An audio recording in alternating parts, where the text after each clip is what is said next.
deferred. They will defend the east end zone. The Cougars will receive the opening kickoff and defend the west end zone.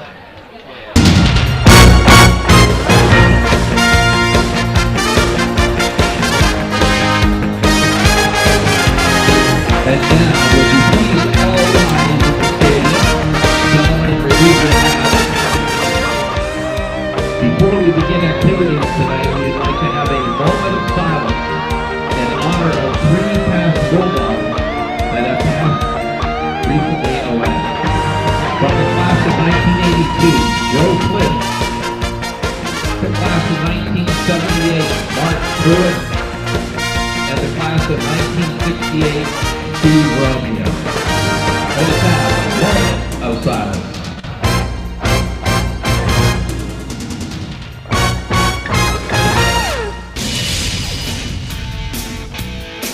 Good evening, ladies and gentlemen, and welcome to this WILN Sports Special presentation of the WILN High School Football Game of the Week as the Berwick Bulldogs play host to the Cougars of Hazleton area. You are looking live at historic Crispin Field in Berwick. We now pause for the Berwick alma mater and our national anthem.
That has been our national anthem, along with the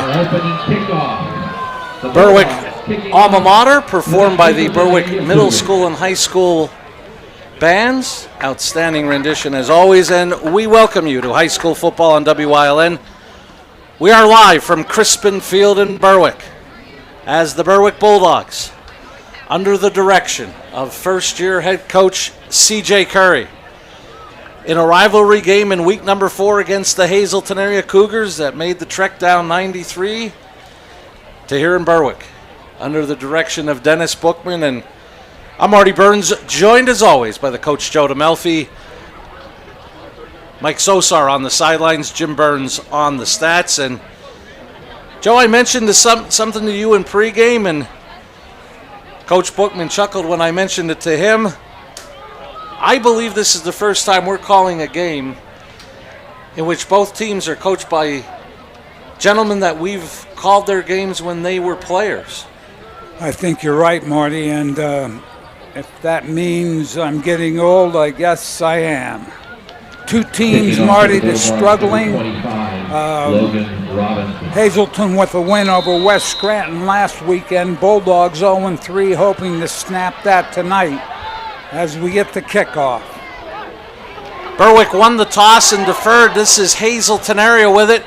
And coming straight up the middle for the Cougars, Carlos Gonzalez brought it down in Berwick territory. A great return on special teams to start the action for the Cougars. I'll tell you what, touchdown saving tackle to start the game. In fact, that was a very good tackle. I believe it was 25, Logan Robinson with the tackle. Kicked off and then hung back and made it, as I mentioned, game-saving tackle. Bulldogs defensively, Marty, you watched them in the first game, very quick to the ball. They fly around, they tackle well. Offensively, that's where they need to work. Talk a little bit more as we go along to the game. And the Cougars will start with an empty backfield. The lone man back there is senior quarterback Austin Wilson. Gonzalez shifts back into the backfield. This is Wilson. He'll get about 2 to the 40. Start with a play out of the run-pass option with the handoff to the back going to the right side. Berwick defensively, as I mentioned, quick to the ball, limits that to 2 yards, Marty. Cougars in the white going from right to left on your screen to start tonight's football game at Crispin Field. 2nd and 8. After the big kickoff return by Carlos Gonzalez gets the Cougars into Berwick territory. Under pressure is Wilson, and he overshoots everybody. Incomplete. I believe that was Gavin Galudia. Galudia with pressure up the middle. A little bit of a delay, and Galudia came clean. Nobody picking him up. 3rd and 8. So for the first time this season, let's mention the Penn State Hazleton scoreboard. 57 seconds in, Cougars 3rd and 8 from the Bulldog 40.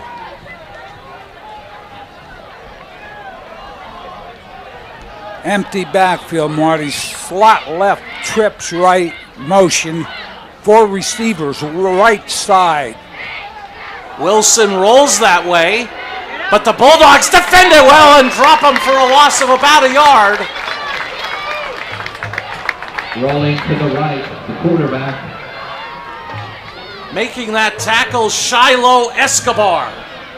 Escobar with a great job. Shiloh Escobar. Coming up. On the play, 4th and 9 from the Berwick 41. Should mention our officials, John Basic, the referee. Umpire is Galen Miller. Jacob Schuster, the linesman. The line judge, Robert Jones. Brian Jakubkowski is the field judge. Side judge, Brendan Boyle. Wilson tried to get to the corner. A lot of people there with the 4 receivers. Berwick had 3 or 4 defenders. Cougars going for it on 4th down, and Wilson will be sacked. A host of Cougars led by Galusha. The Bulldogs get the big sack and take over on downs. I tell you what, Marty, great job by that Berwick defense. Up the field very quickly. If you're going to throw down the field, you have to have max protection. Didn't happen. So the Bulldogs with a short field. Right at the 50-yard line. Ball on the 50-yard line. To begin this series of downs. As I mentioned earlier, Marty, one of the areas offensively, Berwick has had a lot of attempts inside the 20 the first 3 games, just can't convert. Let's see if that changes tonight.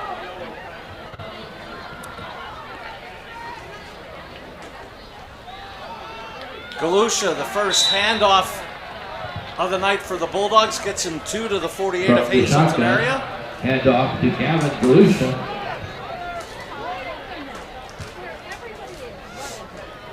Gain of 2. Talked about both teams defensively, Marty. Playing good football. They get to the ball, they tackle well. As evidenced by that 2-yard gain, 1st down. Slot right. Now we're going to changed the formation. Let's see how that. And this is Billy Hansen at quarterback. And a host of white jerseys bring him down after a short gain of maybe a yard. Hansen rolling to the right of the Marty, they formation. changed, as we look at the replay, they changed the formation tight end right along with the receivers. Hansen tries to get to the corner. He ran sideline or hash marked the sideline, never could turn it up. So we're looking at a third down and about 7. After that great replay brought to you by S.J. Kowalski, it looked like Gonzalez held the charge for the Hazleton area defensively.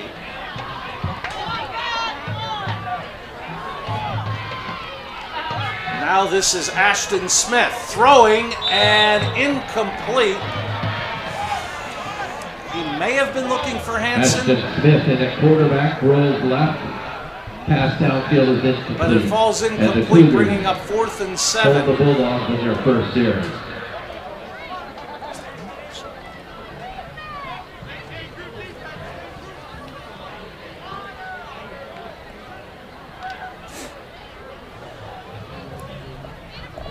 Bulldogs looking to punt it away. Really couldn't do much with that offensive series. Hazleton's defense held the Bulldogs to 4 total yards after that incompletion. Kicking it away is Sean Bankus. And fair catch called for at about the 9. Fair catch on the punt by Hazleton. Logan Gennaro sets the Cougars up. Totally different field position than when they started their first drive.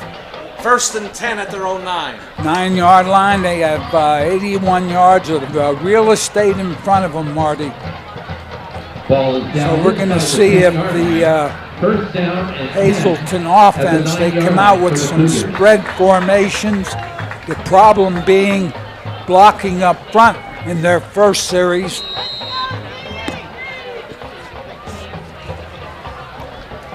They're looking at a 3-back set, Marty. And getting the handoff, bouncing off a couple of tacklers.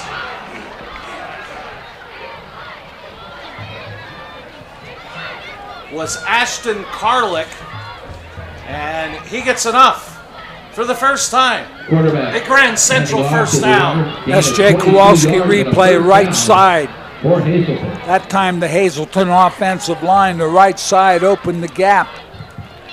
Karlick found the gap and gained about 11. Maybe a little more on first down. High snap, give to Karlick again, and he got stood up and dropped. Nice play defensively from the Bulldogs by Tymere Wilkerson. Wilkerson did a great job with the tackle. They went back to the same play, Marty. And many coaches say if you're successful with the play, run it again to see if the defense can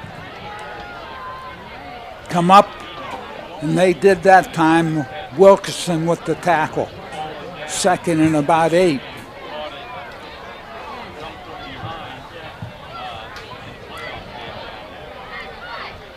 Two receivers to the bottom of your screen for the Cougars, Moran and Van Gilst.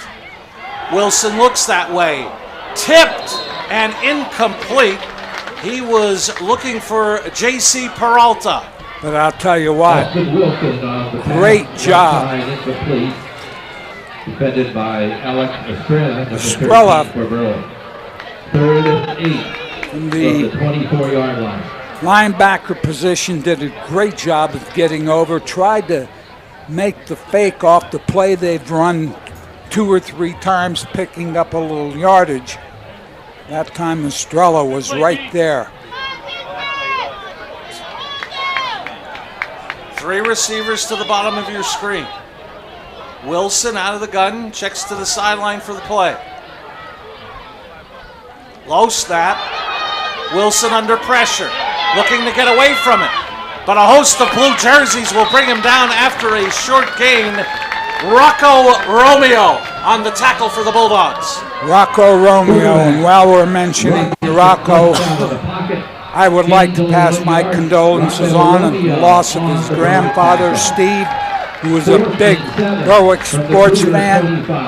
Rocco Romeo making the play there. Back for the Bulldogs. So that'll send number 4, Sean Bankus, back deep for the Bulldogs. Second straight possession. Coach Curry's Bulldogs should end up with decent field position. And again, as I said, the offense, both teams' offense struggling a little. Wilson gets it away, end-over-end kick that is picked up by Braden Schaefer. I tell you what, Mr. Schaefer and I have a little conversation on the sideline. Too many bad things can happen when you try to field a punt like that rather than good things. So a law of averages, you let the thing bounce around, get out of the way. On the other hand, Marty, you can't fault the player for trying to make an effort, but he has to be smart about it. So the first possession, Berwick started at midfield. Now they'll start at their own 42. We've got 6:10 remaining in a scoreless first quarter on the Penn State Hazleton first quarter scoreboard. Thank you for joining us tonight here on WILN. I'm Marty Burns, joined by Joe DeMelfi, Mike Sosar on the sidelines, Jimmy Burns on the stats. And it'll be Hanson that'll take this snap at the quarterback position.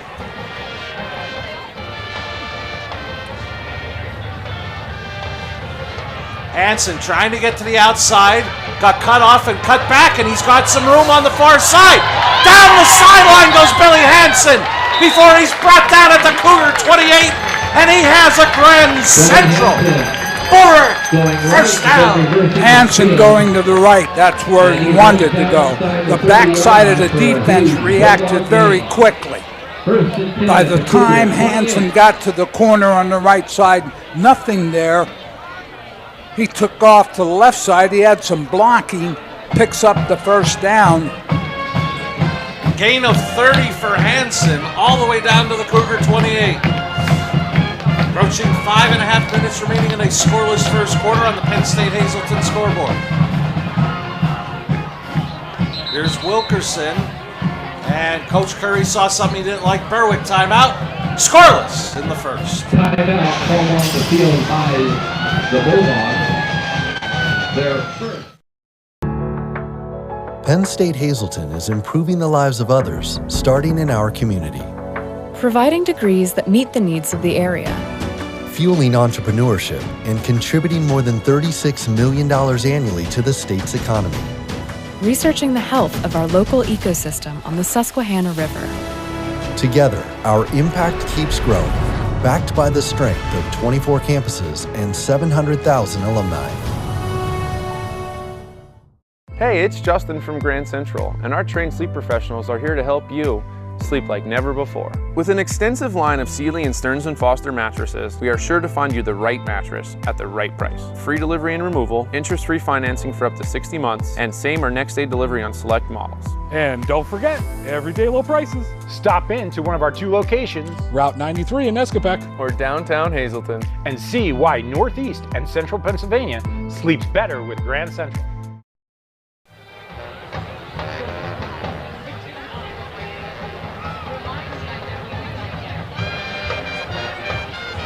We welcome you back to Crispin Field in Berwick after the Bulldog timeout. 5:27 remaining in a scoreless first quarter on the Penn State Hazleton scoreboard.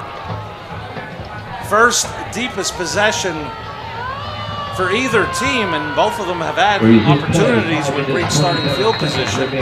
Berwick here first and 10 from the Cougar 28, 28, excuse me. This is going to be Wilkerson, and he's dropped for a loss. Making the tackle was Miguel Vasquez, but Hunter Johnson blew the play up for Hazleton area. Hunter Johnson on the Cougar tackle. Hazleton area up quickly. Loss of 3, second and 13. Making the tackle, loss of about 3. We talked about the Bulldogs, Marty, and how they have struggled offensively, especially as they get near the red zone. So Hansen this time will go under center. Joe mentioned 2nd and 13. Play action. Hansen rolling, being pressured, and he is sacked. Brought down by Jeremy Ackerman. Ackerman with a great job defensively. Hansen has to make up his mind. If he's going to stop there and slow down, now he's going left, he's right-handed, makes it tough anyhow. But if he's going to slow down, he has to have a receiver in mind.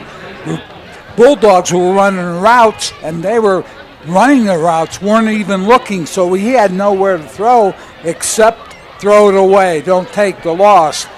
But didn't happen, so now we're looking at 3rd and about 25. Ashton Smith back at quarterback. He's going to go downfield looking for Wilkerson, I believe, but it's intercepted.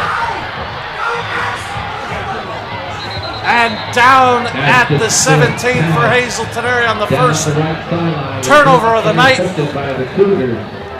Xavier Heck, the freshman, with the interception. I'll tell you what, Marty, too many people. Look at the F.J. Kowalski replay. You got 2 receivers, 2 defenders.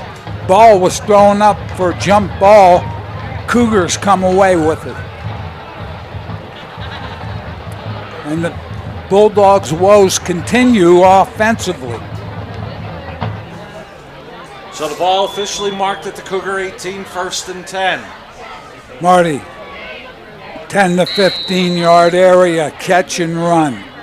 Teams have to remember that. Can't be throwing it downfield when the coverage is pretty good. Cougars shift. Carlick gets the handoff. Again, right side, nothing there. We're going to have a 2nd down. I talked to you pregame, Marty. We talked about while we were waiting to go on the air, Berwick's defense. And there's a good example. They get to the ball very quickly. If you're going to try to fool them at all, you look at a reverse, maybe a screen pass, because they get up the field pretty quickly.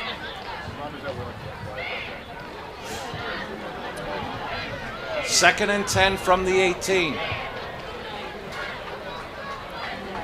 3 minutes and counting left in a scoreless first quarter. Carlick. And he is going to get out across the 20, brought down just across the 25.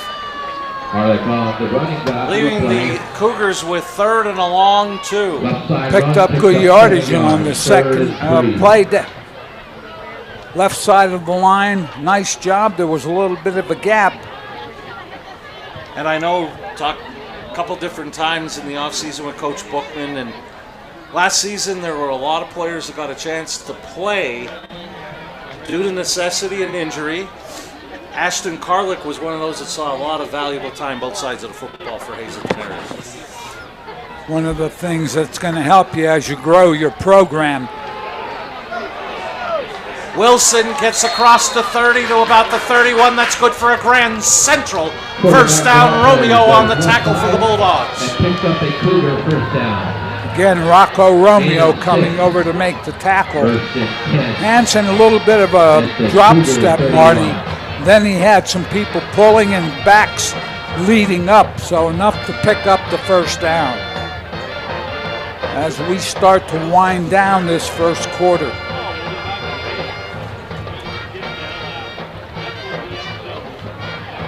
Fast moving first quarter. Going to about a minute and a half remaining in a scoreless first quarter on the Penn State Hazleton scoreboard. Here come the Bulldogs with pressure. Wilson's pass to Moran, and he just got tripped up after a gain of about 8. Marty, we just finished talking about the 10 to 15 yard throw, and that's what that was, picked up 8. Credit Caleb May on the tackle, or it could have been a whole lot worse for the Bulldogs defensively. Miller rolled to the right, then he had the out, by the receiver. Defensive back has to, when he recognizes that, has to get there a little bit quicker. Call it 2nd and 2 after Joe mentioned the gain of 8. Under a minute remaining. Karlik. And he gets upended, but should have enough for a Grand Central Cougar first down. And Joe, we should mention, members of the Berwick maintenance staff were working on the scoreboard to our left. There is no play clock tonight. They couldn't get the one to our left working, so you just can't have the one on the right side. So they are turned off tonight. So both teams are checking with the back judge. Back judge keeps the clock, right, Marty? Marty, hard running, picked up that first down for the Cougars. Now, as we mentioned about the play clock, not sure if the Cougars have to get a playoff here. And the clock will go to zeros. It was snapped, but John Basic says no, the quarter is over. Through one, Hazleton area nothing, Berwick nothing. You're watching high school football on WILN. The score after 1 quarter is 0-0.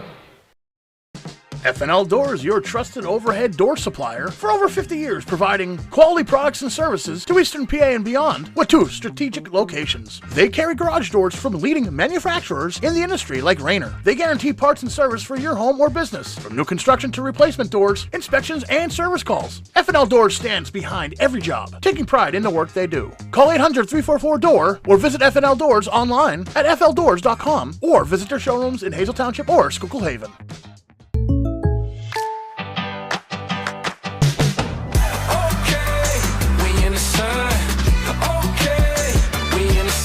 Contact Pete Casalica for a home and auto quote today. Welcome back to Crispin Field. Start of the second quarter. No score between the Bulldogs and Cougars. Marty, look at the offensive production the first quarter. Hazleton, 40 yards rushing, 8 yards passing, 48 total yards. The Bulldogs, 19 yards rushing, no yards passing, 19 total yards. But the Cougars are in the midst of a drive where they've gotten 2 first downs from now their own 18 to their own 42. They're in the white going from left to right on your screen. And this will be Karlik hit in the backfield. Big play defensively by Gavin Jones.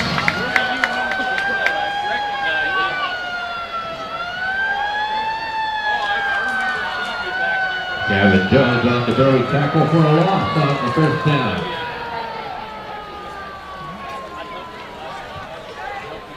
Jones with a great job quickly up the field and a sure tackle. Arvin Jones with the tackle for the Bulldogs. 2nd and 11 from the 41, a loss of 1 on the play. As Karlik did all he could just to get a loss of 1. This is Wilson. Throwing for Hunter Johnson and a little out of his reach, incomplete. That'll bring up 3rd down and 11. Again, under pressure, interior line from Berwick. 3rd and 11. Led by from the Hazleton 41.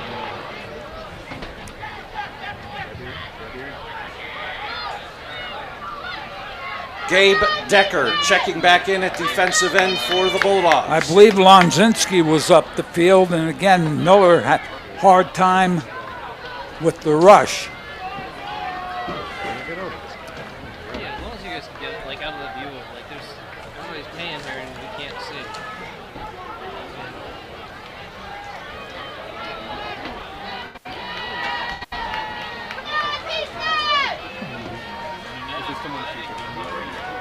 Wilson throws, caught by Moran. Forward progress may leave him 2 yards shy of the first down right at midfield. Great job on the throw from Wilson. Also an excellent catch. All the way out to the 50-yard line. And Joe, Yo-Yo Moran is one of those players that if you talk to Coach Bookman, as each game went along last year and he talked about him during the offseason and this early portion of the year, you can continue to see the growth in Moran. He got better. He's getting better and better. That route was a very good route inside of the defensive back, and he went up for the completion. Good place for a fake, if you ask me. Let's see it. Especially with Wilson at quarterback, but he does punt it away.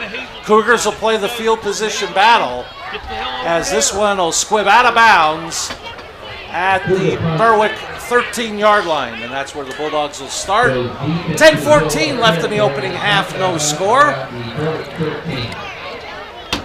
And Joe will be getting set after 10 minutes and 14 seconds of game action for the first time this year. To get a look at the stats compiled by our very own Mr. Jim Burns. And who did a great job for us last year, if you remember. And he's done a great job for the last several years. Makes us look good, and that's hard to do. Extremely.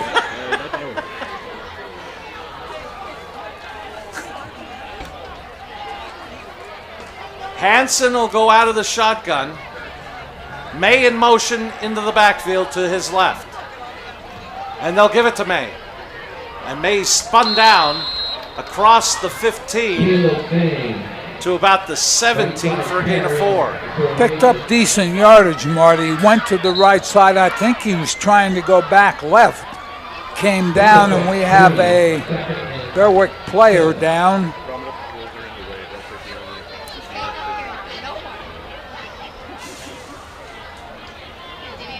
Injury timeout on the field. Warm evening, Marty. I believe that might be Matt Gordner, number 62. Oh, Jim Burns is saying no, 22. That would be Caleb May, who got injured on the carry. Directly behind the home bleachers in the west end zone. Plenty of options. Marty, we look at the first 12 minutes of play, and we talked about both offenses struggling some. Hazleton trying to find that rhythm. The Bulldogs struggling. Defenses are playing well, and we talked about whether this would be a low-scoring, close game, which looks like the way it's going to be right now as the training staff is tending to the injured player.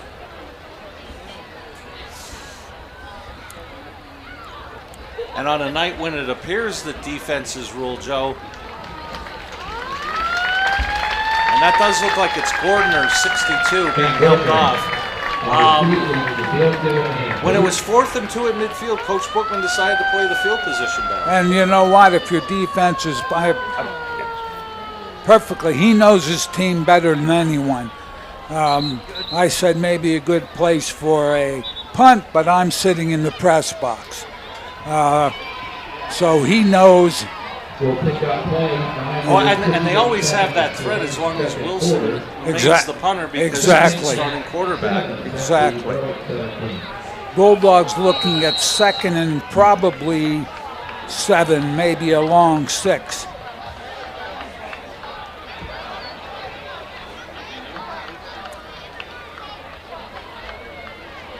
Hansen keeps, gets pushed back into the middle and knocked down by Carlick. I'll tell you what, Mark. That was Hansen. First down, I apologize. Sorry, Marty. That was Hansen's athletic ability. He took that step, drew the defense outside, turned it up, picked up the first down. Ball out to the 24, 1st and 10. 1st and 10 from the Berwick 24.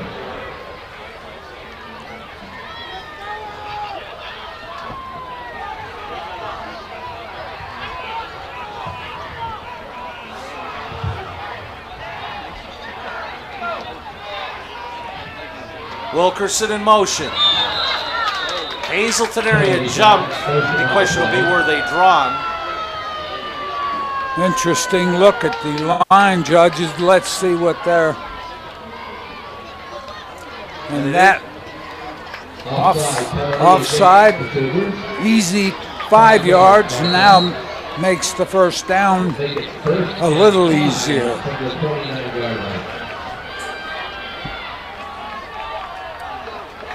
So 1st and 5 from the 29.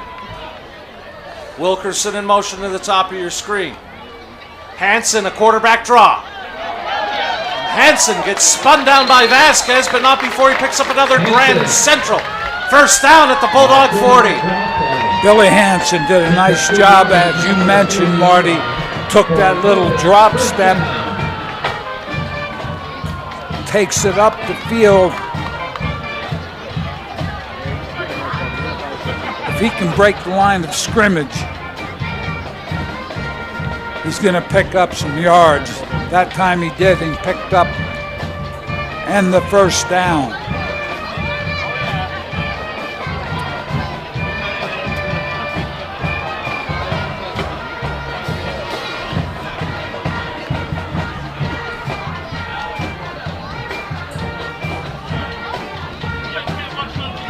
Some confusion. Hansen cuts it back, and Van Gilston Carlick will bring him down at about the 48, a gain of 8.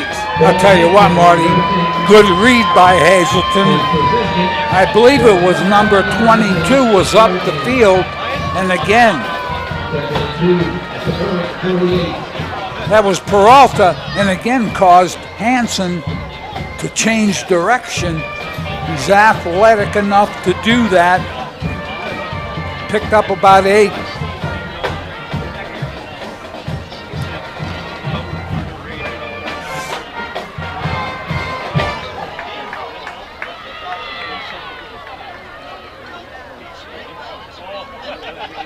Ashton Smith, the quarterback, hands it off, and a Berwick Grand Central first down into Cougar territory by Galusha. Good job by the offensive line. Galusha had some room. He picks up the first down. Bulldogs running game with Hansen and now Galusha picking up good yardage. And timeout Hazleton area. And a scoreless game here in the second. And you will love the feel-good feeling you get when you shop at Grand Central in Nescopeck and Hazleton. You will enjoy a no-pressure professional sales staff, experienced delivery crew, service after the sale. And don't forget, everyday low prices. No matter what you're shopping for in your home, we have you covered with top brand names like Flex Steel, Lazy Boy England, and Dillon Custom Rugs. With our enormous selection and the flexibility to finance interest-free for up to 60 months, Grand Central makes it easy to make your house a home.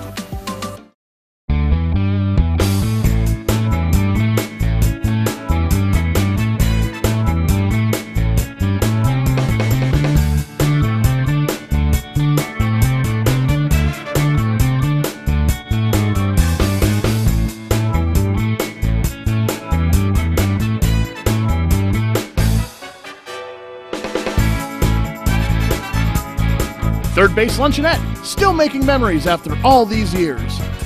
After the Hazleton area timeout that leaves both teams with 2 here in the opening half, scoreless with 6:55 remaining in this opening half, and Coach Bookman just looking to slow Berwick down as they've begun a march, and as you mentioned before we went to break after the timeout, due to the strength of this running game for Berwick.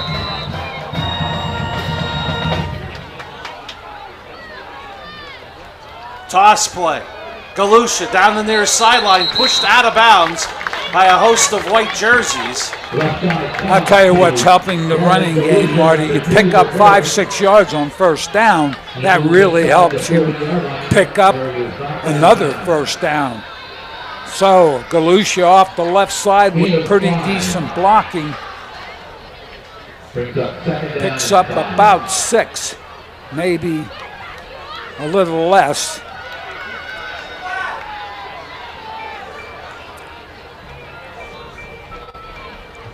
Hansen now this time. Hansen Galusha's in open field. Inside the 10. It's a touchdown. Berwick.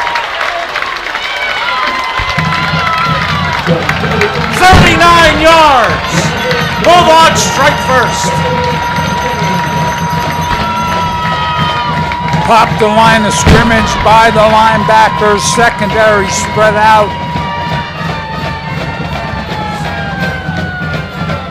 Touchdown for the Bulldogs. Here you see it.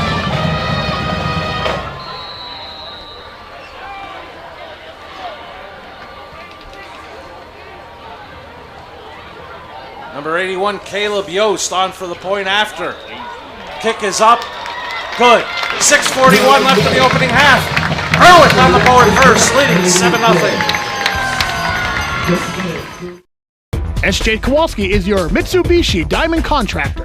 They can install a Mitsubishi electric Mr. Slim ductless heating and cooling system. Mr. Slim systems are designed to make any living space in your home inviting. You can have a different temperature control for every room in your home. The money-saving technology can save you 25 to 50% on your heating bill. For Mitsubishi, Renai, and trained comfort specialists, call SJ Kowalski at 570-455-2600. Penn State Hazleton is improving the lives of others, starting in our community. Providing degrees that meet the needs of the area. Fueling entrepreneurship and contributing more than $36 million annually to the state's economy. Researching the health of our local ecosystem on the Susquehanna River. Together, our impact keeps growing, backed by the strength of 24 campuses and 700,000 alumni.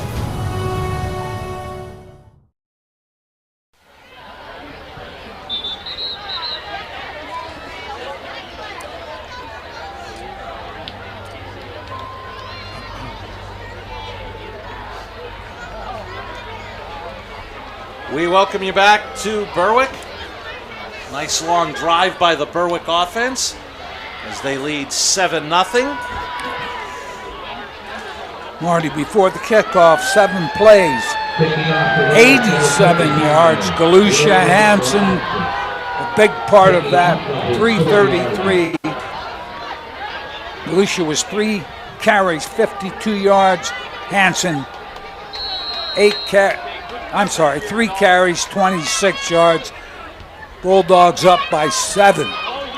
Logan Robinson, his kickoff goes out of bounds. Well, we wait to see what Coach Bookman elects to do here. Before we get too far along, we'd like to thank Berwick Athletic Director Bo Orlando and everyone here at Berwick High School. Had to make some changes due to unforeseen circumstances, and along with our great production crew and everyone here at Berwick was able to make those changes, get us on the air. So thank you to Mr. Orlando and everyone here at Berwick High School for all of their cooperation and support in helping us get on the air tonight from beautiful Crispin Field on, well, we didn't mention, Joe, a beautiful Friday night. It is, in fact, it's a little warm, Marty, to be honest with you. Which means it'll be interesting to see how the teams are come second half. Second half, conditioning, obviously, cramps, something else. So you have to hydrate, but you know what? The time to hydrate is the day before, but you must stay hydrated during the game as the Cougars start their offense. Handoff is to Hunter Johnson. Bounces off one tackler, but is hauled down after a gain of about a yard, making the tackle Skylar Neville for the Bulldogs.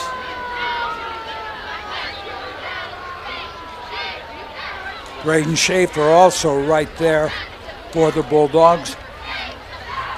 Berwick now crowding the line of scrimmage as they are getting a good push from their defensive front, and they tie up the offensive line. That gives the linebackers an opportunity to get to the ball.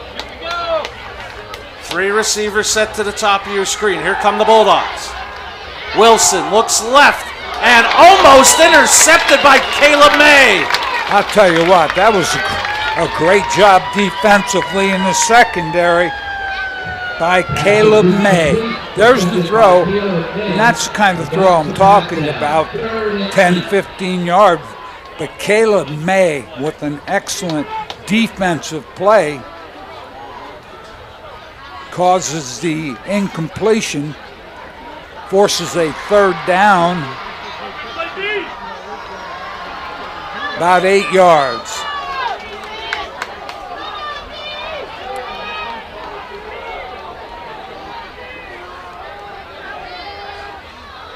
From the Bulldogs, Aiden George is going to bring down Wilson for a Berwick sack.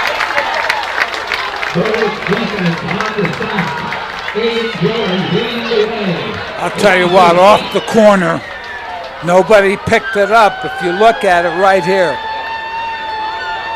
off the corner with the sack. From the Hazleton 29. Austin Wilson. George. 16 to punt the ball away. Aiden George came off the corner, like I said, nobody offensively. A little bit of a delay as the Cougars punted away. This is Bankus, and he's not going to get away from the first man who grabbed him by the ankle and waited for help, the freshman Heck. Great special teams play. So the Bulldogs will take over, Marty. 4:52 left, second quarter. Each team with 2 timeouts, as you see on the Penn State Hazleton scoreboard. The 2 dashes under both teams' names. The other thing, Marty, Berwick's running game, they found in that last series, not a bad time for a little play action, but see if you can move it. You've been successful on the ground. Let's see if they continue. Berwick player late coming on and then gets to the sideline. Flag is down.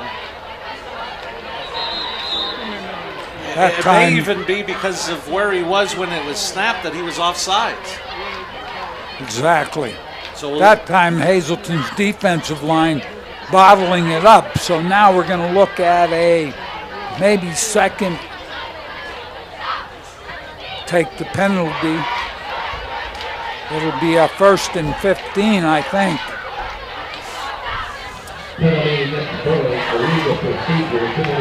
Ball was marked at the 33, be marched back to the Berwick 28. As Joe mentioned, 1st and 15. I guess officially was called illegal procedure.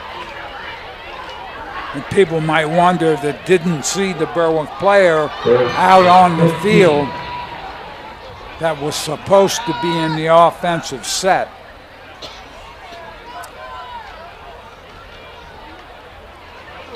And a handoff for no gain to Galusha as the Cougars stand firm defensively, 2nd and 15.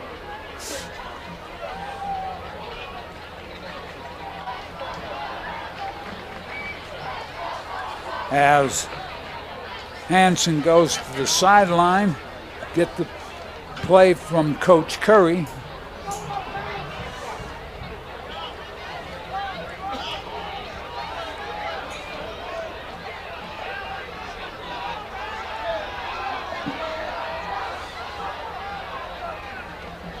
Hanson is going to keep, cuts it into the middle. Cougars stack him up defensively for maybe a gain of 3. Hanson tried to go to the right side and then cut back, but that time the backside of the Hazleton defense doing a good job maintaining the defensive spacing. Hanson with maybe a yard or 2. 3rd and 12. Time continues to run under 3.5 minutes remaining in the opening half on the Penn State Hazleton scoreboard. Bulldogs with the ball, leading 7-0.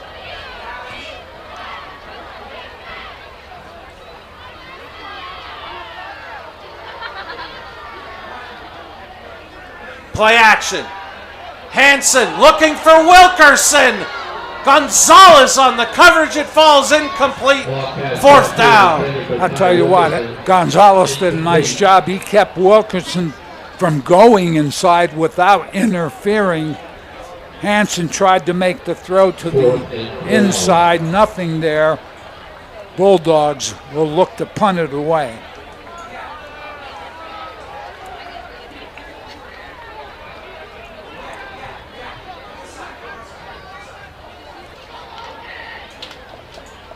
Gennaro and Van Gilst will go back deep for the Cougars. Should end up with decent field position, Joe. Be with probably under 3 minutes remaining, but 2 timeouts left to their credit. See what kind of yardage the Bulldogs get on the punt. I believe that hit a Berwick player either in the head or in the back. So it was down at the 44 of Hazleton area. 2:59 will be remaining in the second. As we mentioned, Cougars with 2 timeouts remaining. They're going to mark it at the 44-yard line, where the Cougars will put it in play.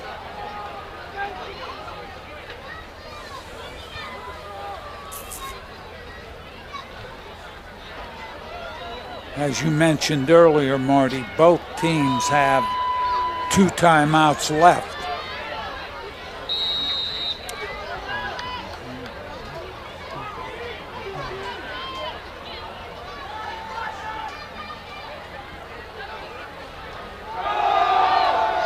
Handoff straight up the middle, it's Johnson.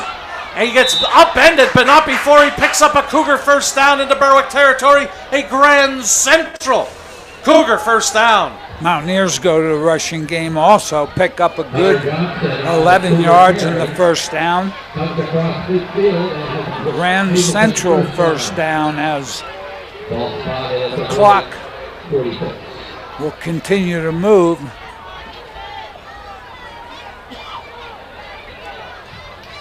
Ball at the Berwick 44, 1st and 10.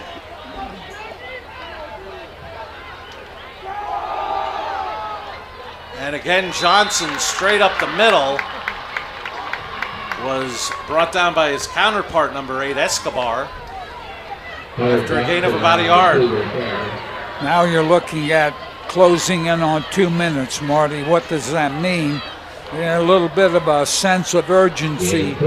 You're at the 40, Berwick's 44-yard line, 43-yard line. You have 2 timeouts left if you're the Cougars. They come out with trips left, wide receiver right. Looking for a screen. This is Johnson down the sideline. And he is going to be brought down inside the 30 with a Grand Central 1st down. Nice play by the Cougars. A little bit of a screen. We were talking about the rush by the Bulldogs. Screen to the left side. And that screen results in a Grand Central 1st down. But the clock, after being stopped to move the chains, runs again. A minute and a half counting left in the 2nd quarter. Cougars 2 timeouts remaining, trailing 7-0, 1st and 10 at the Berwick 28. 1st and 10 from the Berwick 28. Here we go, dog. Here we go, dog. Double slot, single back. Wilson goes right. That's Moran. Nice tackle by May, keeping him in bounds after a gain of 4. Moran with the catch. And Hazleton area timeout. Caleb May on the Berwick tackle. Caleb May, sure tackle. Sorry, Joe, we'll keep it here. And as I said, with that out, if you don't make a tackle there, Marty, that turns into a big play for the Mountaineers. And that's the big thing with the offense there is throw it in space, see what happens. But Caleb May coming up with a nice tackle. Joe, in baseball action in Philadelphia, the New York Mets, looking for that last wild card spot, have jumped out to a 3-0 lead over the Phillies in the 5th inning. Here we've got 2nd down and 6. Actually, excuse me, 5 from the Berwick 23-yard line. Minute 7 remaining. Hazleton area, 1 timeout remaining.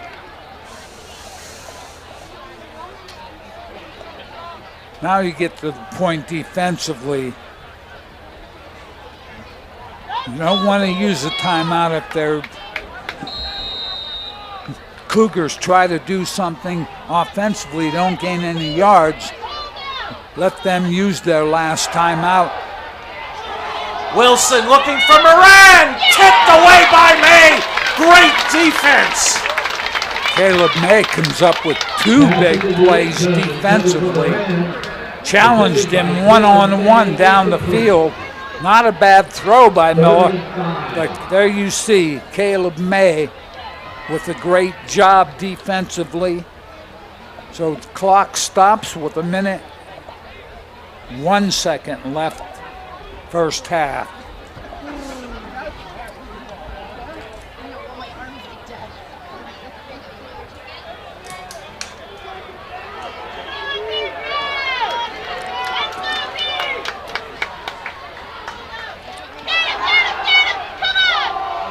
Wilson's pass caught, but immediately dropped by Wilkerson was Gonzalez.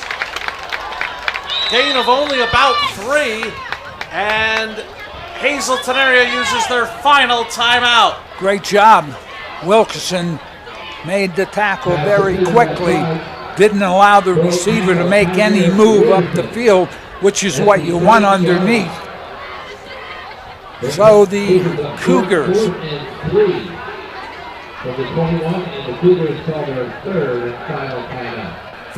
fourth down, about 4. Again, you have to, if you're Berwick, I think defensively you have to think if you get a couple of wideouts, maybe don't give them as much leeway as you normally would. Play them a little tighter.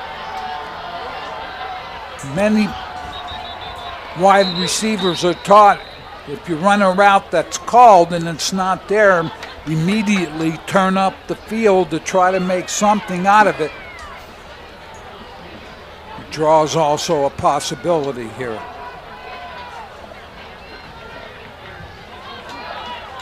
Fourth and 3 from the Berwick 21.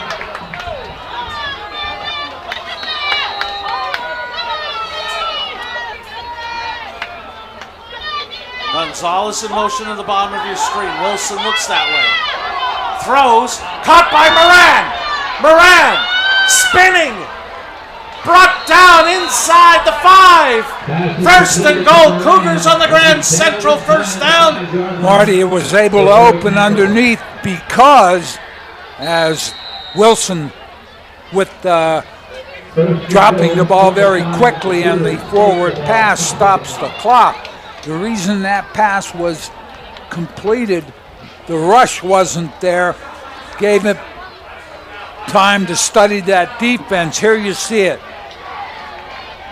1005, it opens up underneath, behind the backers, in front of the secondary. For the first time tonight, the Cougars in the FNL Doors red zone. Second and goal, ball marked at the Berwick 5. Second and goal from the 5 for the Cougars. You got 37 seconds, so I could see Wilson sprinting. Tough to run a running play here. Wilson rolls. Low pass, and actually that probably is a break for Hazleton area to stop the clock. The incompletion, there's no doubt about it. Good job. Defended by the Bulldogs, and it's incomplete.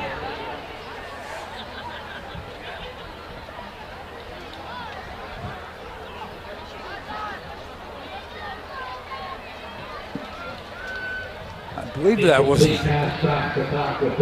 Skylar Neville up the field very quickly. As I said, Wilson there tried to roll to his left.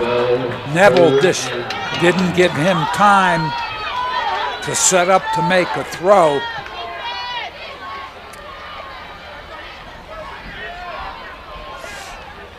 Wilson rolls right, looking back left, and fell incomplete. They're going to make the call, Marty. Defensive back ran into the receiver while the ball was in the air. Thought I saw a flag come in. 28 seconds. Let's see. I don't think they threw the flag. Okay. I mean, the ball's at the... I apologize. They have moved the ball to the 3, the 2.5. Now, I didn't see a signal from the referee, Marty. the down marker still says third. PA announcer said first and goal. Third and goal. Now it is third and goal from like the 2.5. Carlick. No, it's Wilson. Wilson trying to get to the corner. He's in for a Cougar touchdown. Once he got outside the defense, then it becomes really, for the defense, problematic. And I'll show you why right here. Now you have to try to make a tackle which is going to stop him from crossing the goal line. Extremely difficult because most of the time defensively you have turned your body and you're running toward the quarterback, not meeting him. Van Gils to hold for Jack Mariano.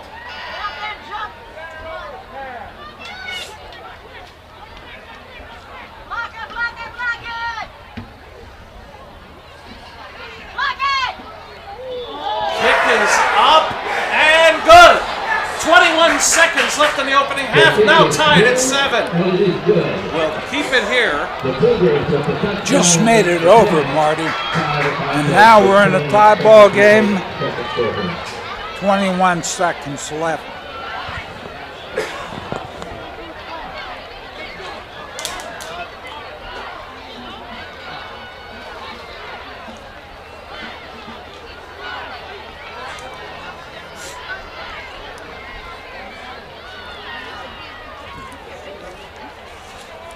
Aaron Nola is out in Philadelphia. It's now 6-0 Mets. Still top of the 5th as the Mets look for that final wild card position in the National League.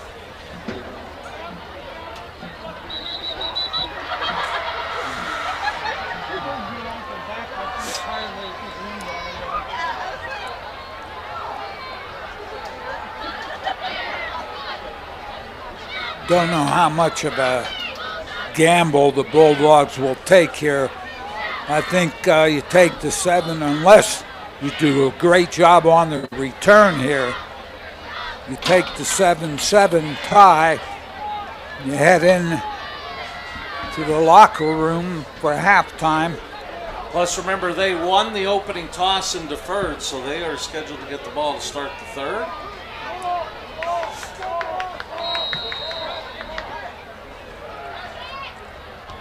Big drive at the end of the opening half for Hazleton area as Mariano's kick will go out of bounds.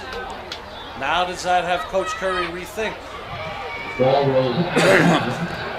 Well, Marty, I tell you what, take it at, I believe what, they move it to the 35 here. Take it at the 35. What you don't want to do is give the defense an opportunity with a turnover to do a quick score here at the end of the second quarter. So Marty Hazleton, 10 plays, 56 yards. Wilson, 4 for 7, 38 yards. And Hunter Johnson. Johnson, 2 for 13 yards. Galusha not finding much room up the middle, a short gain of about 2. Flag is down on the near sideline.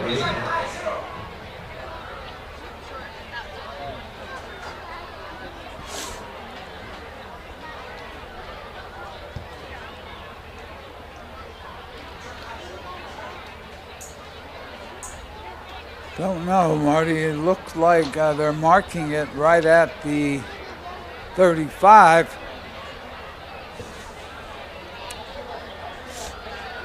Penalty against the Bulldogs. I see the flag now. Illegal substitution takes it all back to the 20.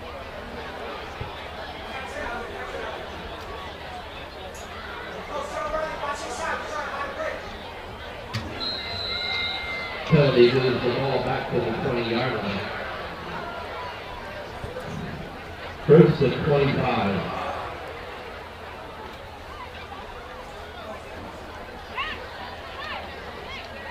With the clock stopped at 15 seconds and back to the 20, I think now pretty much what you said, Joe, that Coach Curry not get real creative here. Hazleton area doesn't have any timeouts. Let's regroup, 7-all.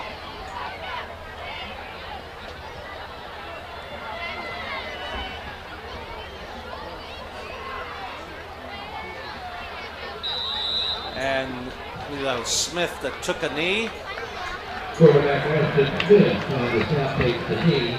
So both teams looking at a 7-7 score. We'll keep it here. Mike Sosar has an interview. Keep it here. And Mike Sosar with first-year Berwick head coach, C.J. Curry.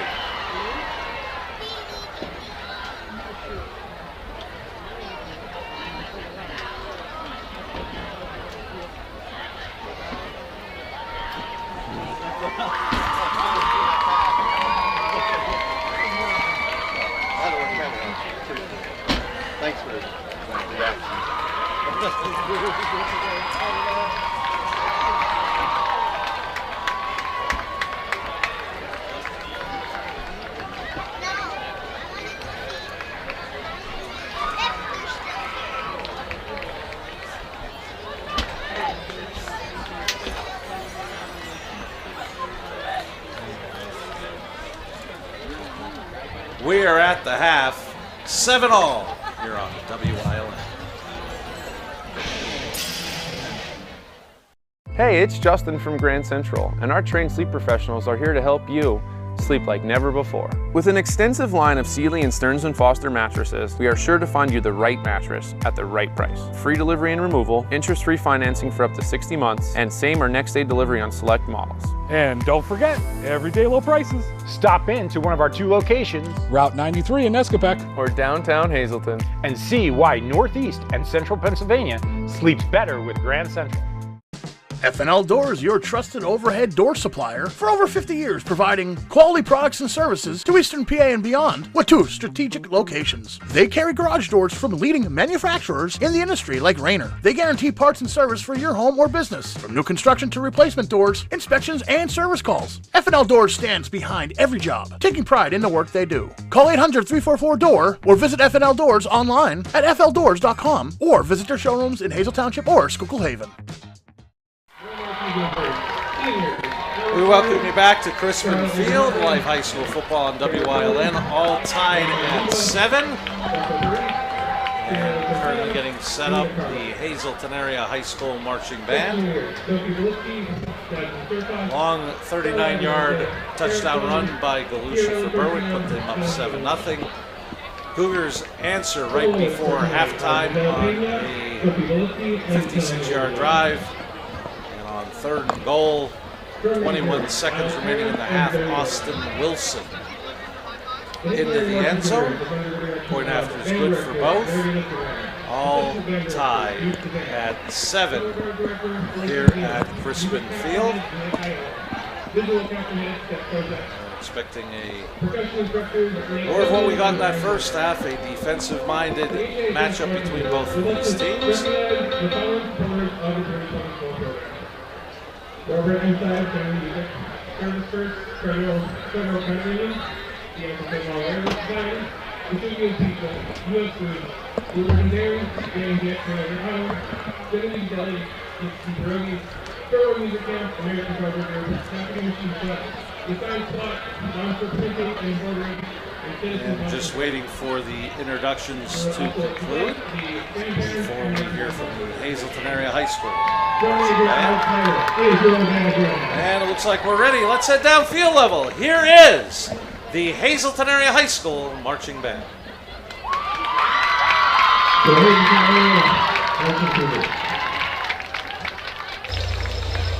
As I walk lost in the darkened woods, I see a flickering light. I follow it, hoping to find a way out.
The light continues to entrance me. It follows every move, not even care where it takes me.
The Woods have trapped me for quite some time now. That has been the Hazleton Area High School Marching Band. We are at the half. And look at Jim Burns' halftime stats.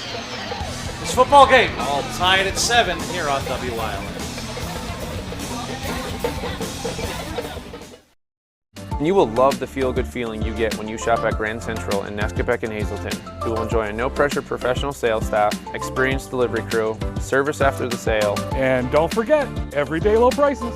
No matter what you're shopping for in your home, we have you covered with top brand names like Flex Steel, Lazy Boy England, and Dillon Custom Rugs. With our enormous selection and the flexibility to finance interest-free for up to 60 months, Grand Central makes it easy to make your house a home. Penn State Hazleton is improving the lives of others, starting in our community. Providing degrees that meet the needs of the area. Fueling entrepreneurship and contributing more than $36 million annually to the state's economy. Researching the health of our local ecosystem on the Susquehanna River. Together, our impact keeps growing, backed by the strength of 24 campuses and 700,000 alumni.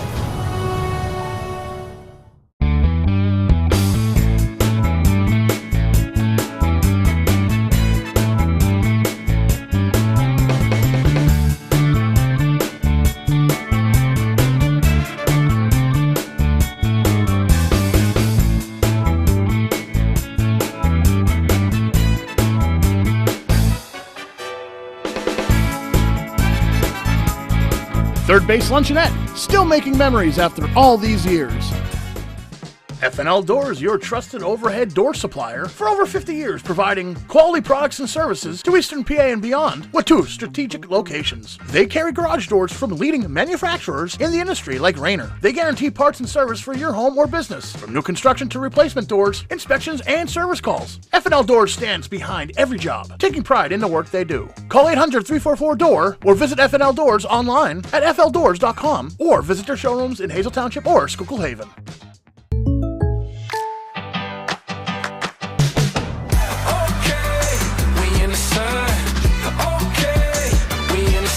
Contact Pete Kasalika for a home and auto quote today. We welcome you back to Crispin Field in Berwick, all tied at 7. The Hazleton Area Marching Band just finished up their halftime performance.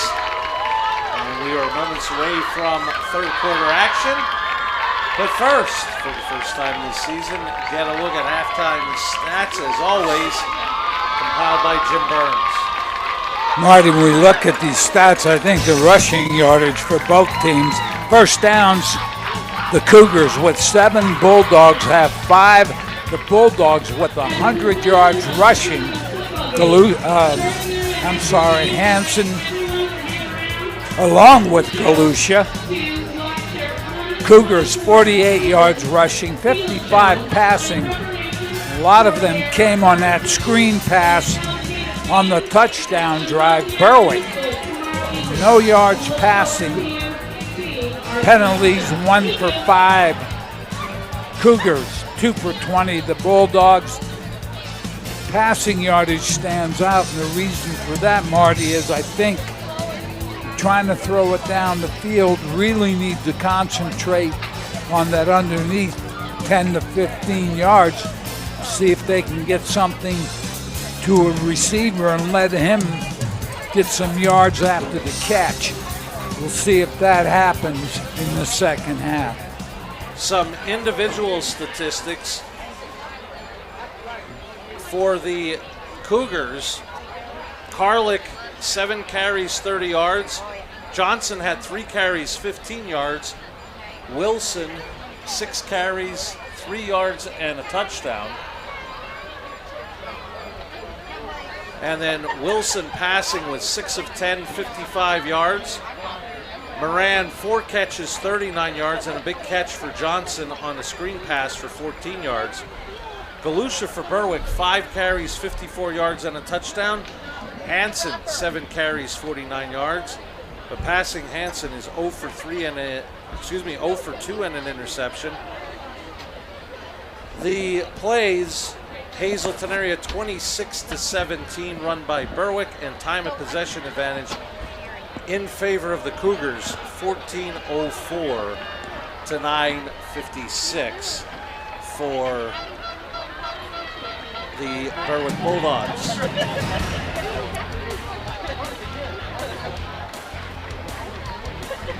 And that music tells us we've got some highlights from last year's game in Crestwood.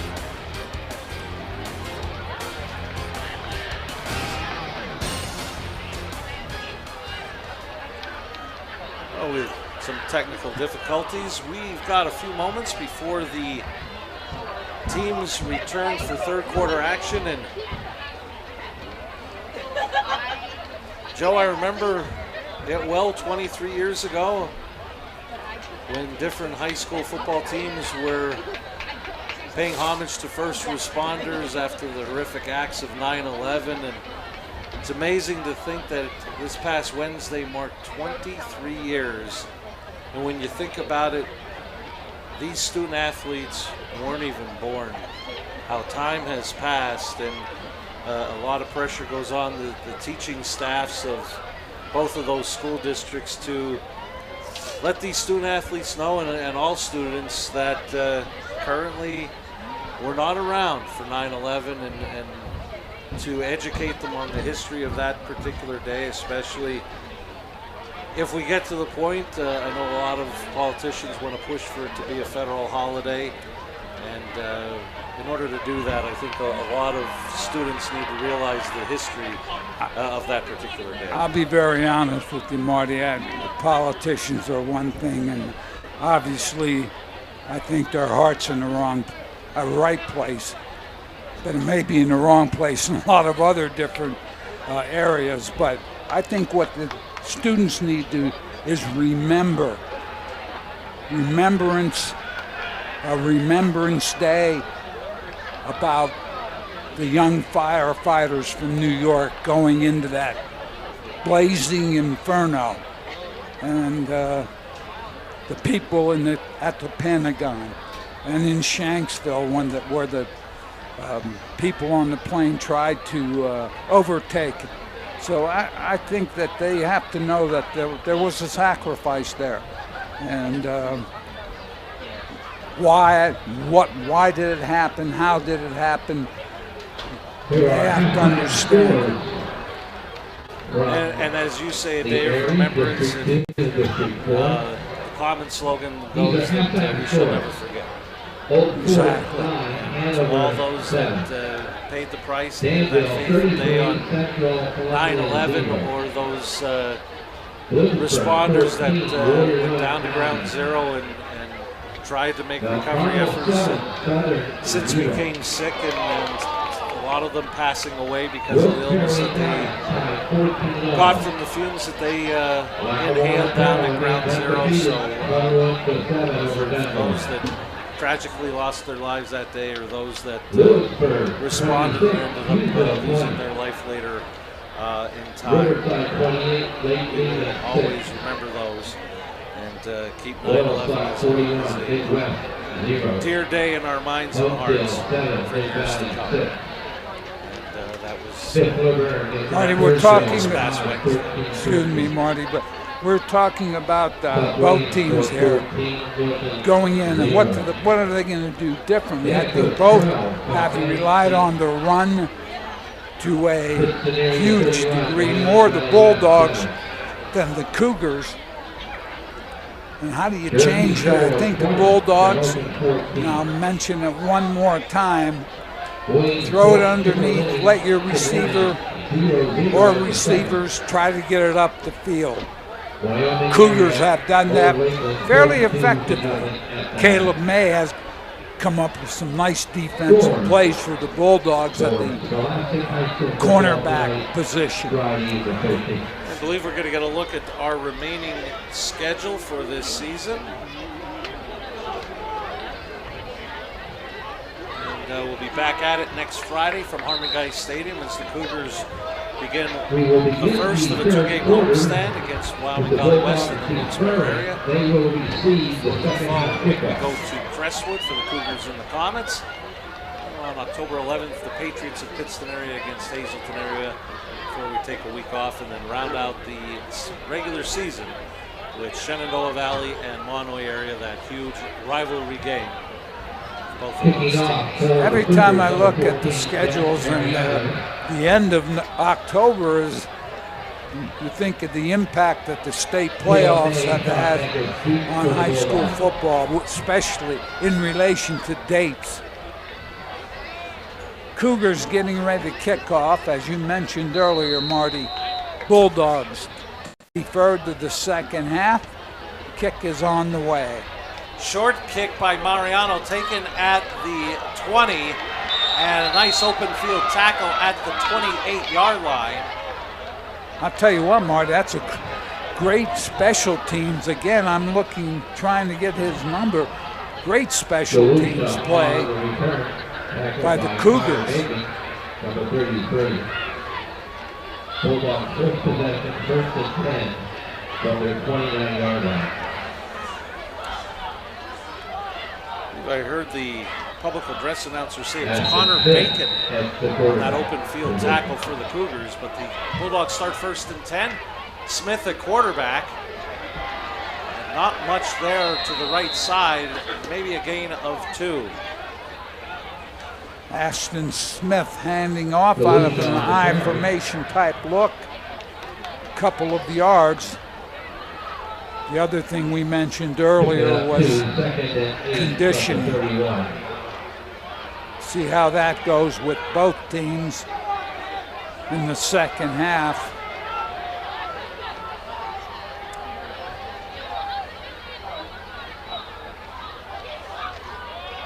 Again under center is Smith, and Galusha this time finds running room out across the 40 for a Grand Central first down. Galusha left side, and Gain of 9, 1st and 10. That's a 41. Gavin Galusha has done it, and there you see it as he tries to go back to the other side after picking up the first down. Nice job by the left side of that offensive line. Berwick running out of. Cougars saying that they were drawn off, but it might have been just the emotion from Berwick, but it is going to be a penalty against the Bulldogs. I think when you change formations, which I believe the Bulldogs are trying to do, you need to stand up first if you're a player, then make your move. Because if you make it quickly, you're going to get called every time. So it becomes 1st and 15 at the 36. Tight slot left again. Galusha again into open field. Gets away from one tackler before he's hauled out of bounds inside the 35 of Hazleton area with a Grand Central first down. Galusha having a big start to the third quarter. There you see it. Nice job blocking by that offensive line again. And Galusha down the field. Matt Gordner was there. Gain of 32 to the Cougar 32.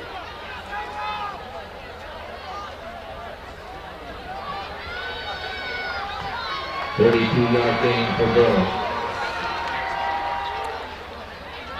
They're going to go to the first man through Aiden George.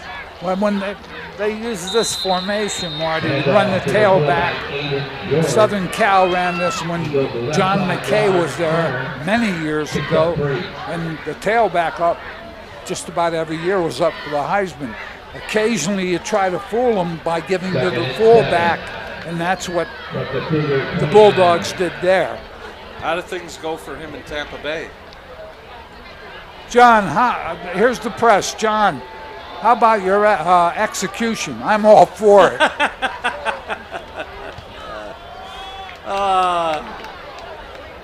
Handoff for a short gain of maybe a yard, depending on the spot. Left side there. Not much. Third down, about 5. Number 57, Manny Toledo on the Cougar tackle. They were, I'm sorry, I phrased that wrong, Mark. They were in the midst of a losing streak. And the press asked John McKay about, when he was at Tampa Bay, what about your players' execution? He said, I'm all for it. Wasn't he also, if they don't get them back on the sidelines, they'll start sending them to Siberia? Play action. Smith looking, has a man, it's caught. Gabe Decker down inside the 15. And a Grand Central first down. Sorry, Joe. No problem, Marty. Decker did a nice job here, but take notice, the fake, you don't get that rush up the field because of the fake. Decker done a good job of down the sideline, picking up the first down. Bulldogs. Bulldogs for the first time tonight are in the FNL Doors red zone. And again, movement up front. Same thing, Marty. Don't know whether they're going to call the Bulldogs. If they're trying to change formations, you can't afford to give up 5 yards, especially when you're inside the 20. And I talked pregame about the Bulldogs having a problem inside the 20. This is one of them, along with putting the ball on the ground. 1st and 15 at the 18. They'll give to Galusha. He'll get the penalty back and maybe another yard. Tough yards down there, Marty. 2nd and 10.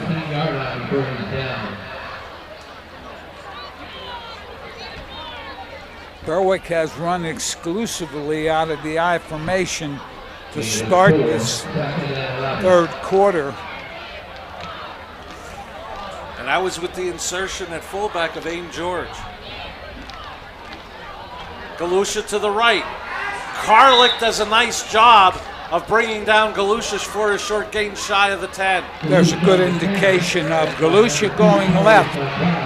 In the 1st quarter, Hazleton backside didn't have any defenders that time. Karlik, excellent job on the bringing Galusha down, 3rd down. Ball marked at the Cougar 11, 3rd and 8.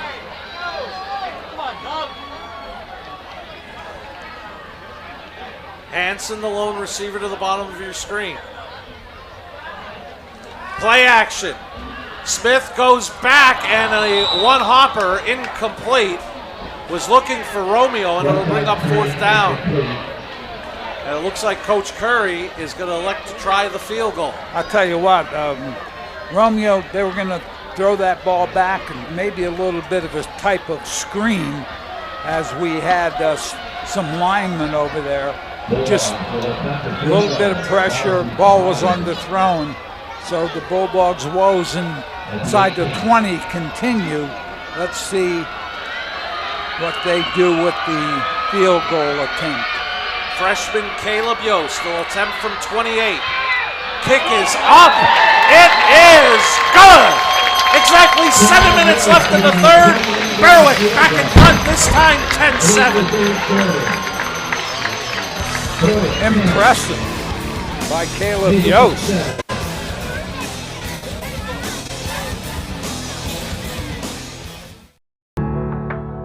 Penn State Hazleton is improving the lives of others, starting in our community. Providing degrees that meet the needs of the area.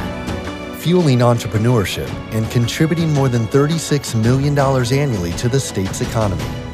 Researching the health of our local ecosystem on the Susquehanna River. Together, our impact keeps growing, backed by the strength of 24 campuses and 700,000 alumni.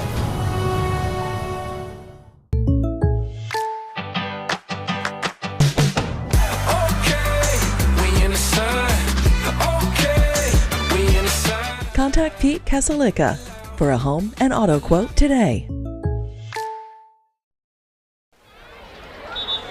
Marty, go ahead, Joe. What was impressive about that, as I jump in, I'm sorry about that, but they came away with 3 points, number one, inside the 20, plus they used 5 minutes off the clock. Yost with a 28-yard field goal, 9 plays, Galusha 6 rushes, 53 yards, 9 plays, 61 yards, and he took 5 minutes off the clock. So they accomplished 2 things there, scoring some points and eating up some clock. It's kickoff by Robinson, taken by Van Gilst at the 17. Van Gilst, who has a kickoff return for a touchdown to his credit, is hauled down by Romeo across the 35, and the Cougars start at their own 38. Marco Romeo again doing a nice job on special teams. That's a Cougar 37.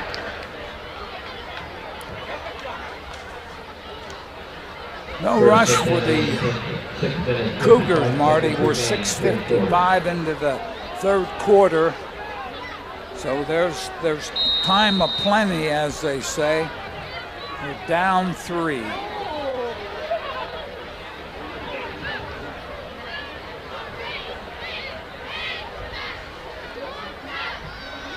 Wilson goes right, cuts it back. Romeo will bring him down after a gain of about 3.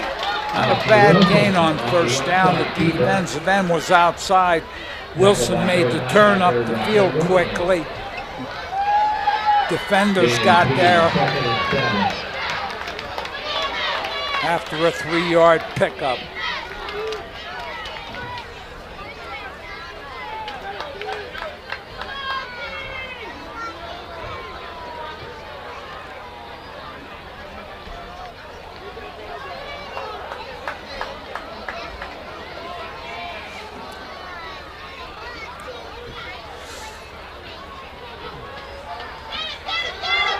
Wilson being pressured. Fumble by May. Picked up by the Bulldogs. What a play by Kayla May to chase down Wilson. Forced the turnover and a late flag has been thrown. We're going to talk about backside with the sprint, Marty. Great job.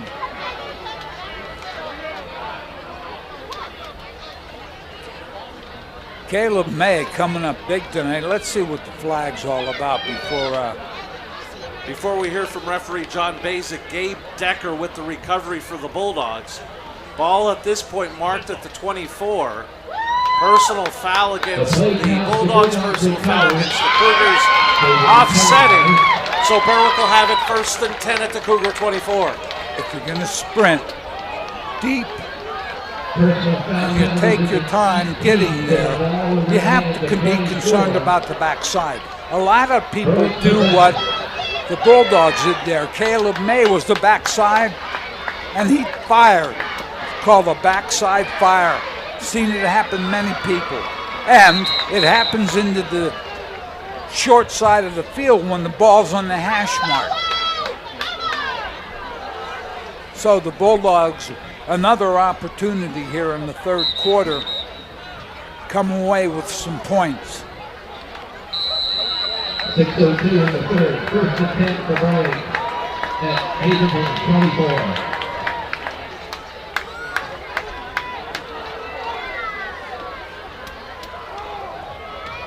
24. In the 7th, in Philadelphia, 7-0 Mets.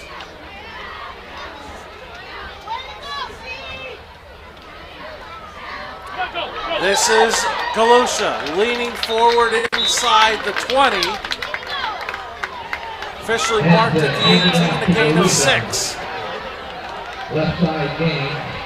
Nice job, left side, Galusha on the run. Galusha should thank his offensive line. They're doing a nice job up front tonight.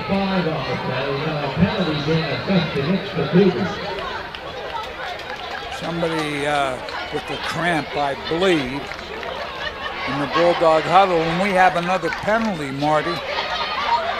Galusha now 12 carries, 111 yards, and a touchdown. As after the penalty, the ball will go inside the F&L Doors red zone. Coming off is Galusha, I think a little bit of a cramp, as the Bulldogs now have the ball at the 10-yard line. Looks like now replacing him is Caleb May. Hanson takes the handoff, and he's going to go himself. Flag down from John Basic and others. Ball down to the 5, but this may go on the offense. John Basic called a holding call, I'm sure. Back side or the front side, and that's the call.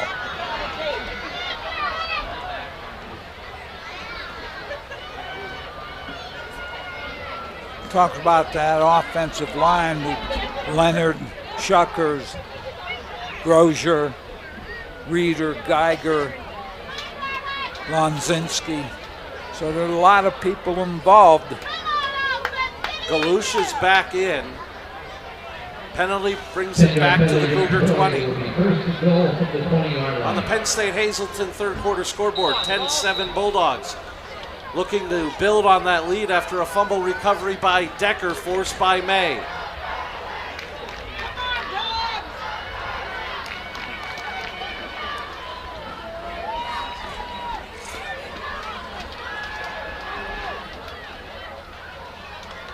Hansen will give to Galusha, bounces off a couple of tackles, gets inside the 15 to about the 13 for a gain of 7. There's an example of hard running. Galusha was on a collision course right there, and he ran right out of that tackle, picked up some yardage.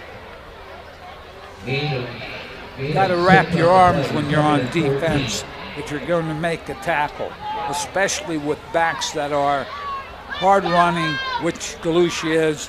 He has pretty good body lean, maybe a little bit too much upright, but he gets away with it. Bulldogs can get a first down without scoring. 2nd and 13 from the 14. And looked like maybe movement on Hazleton area.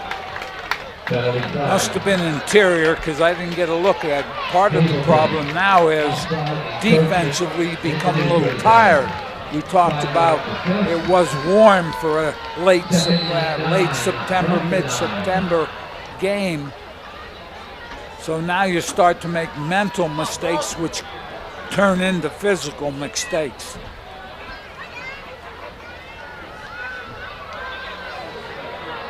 That time, nothing there. Galusha hit for maybe a yard gain. Make it 3rd and 7 from the 8. Head on by Jeremy Ackerman, number 74 for the Cougars. Gain is just 1 yard off the play. 3rd and 8. Ackerman with a good play defensively for the Cougars. And you talk about the defense getting tired, Joe. Other than 2 plays in this third quarter, it's been Berwick offensively. Exactly. So the defense has been on the field for majority, Hazleton's defense, majority of the third quarter. Hansen keeps. Hansen inside the 5, brought down. It's going to depend on the spot. I think he's short, but a flag is down. That'll bring it back. Hansen did a nice job. He had a good block in front of him. He turned it up. But as you said, Marty, I think it's coming back. Let's see what the referee, we have a hold on the left side. John Basic, the referee. So it comes back to the 18, making it 3rd and 17. As we mentioned, the Bulldogs can get a first down without scoring. One of the problems with running the corner is, especially if the quarterback is keeping the ball in bellies a little bit, you have to hold your block for a good long time. And many times that leads to the penalty that was thrown against the Bulldogs. 3rd down. Empty backfield with Hansen now going under center. He looks, rolls right. He's going to keep it. And he's going to be upended. I'll tell you what, Marty, that secondary reacted very well for Hazleton area. And we have an injured Berwick player, I believe. Great job by the secondary, coming up quickly. And this may be Billy Hansen.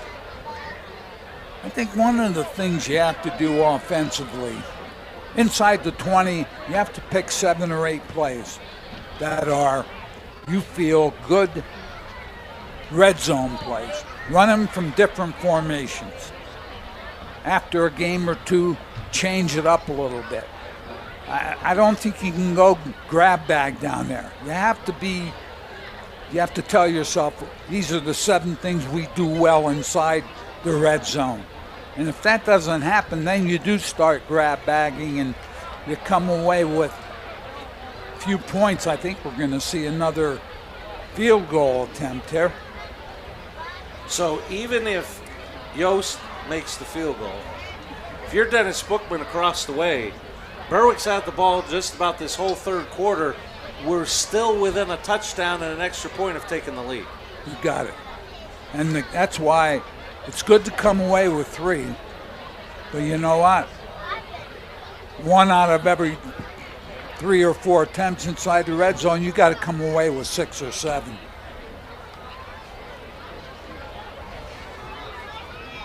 Injured player still down, being looked at by the...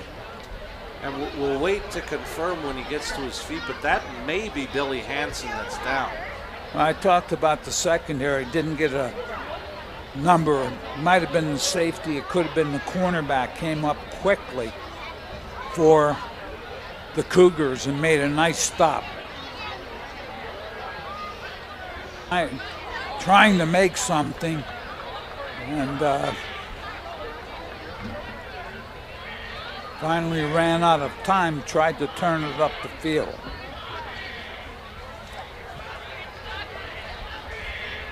Let's see the Penn State Hazleton scoreboard, Marty. As you mentioned, Bulldogs up 3. They could be up 6 with the successful field goal.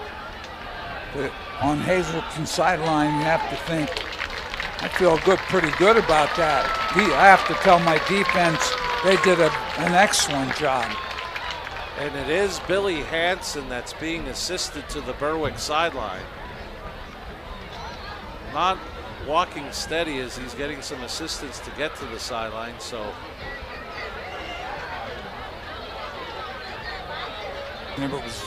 It was not a head-on helmet-to-helmet thing.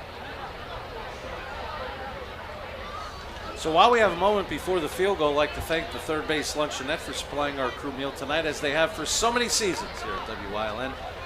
Third Base Luncheonette, located just off of 9th Street in Hazleton. Many thanks to the Third Base Luncheonette. Bulldogs to attempt the field goal. The ball will be spotted at the 21-yard line. See the... So Yost will mark it at the 21. This will be a 31-yard attempt.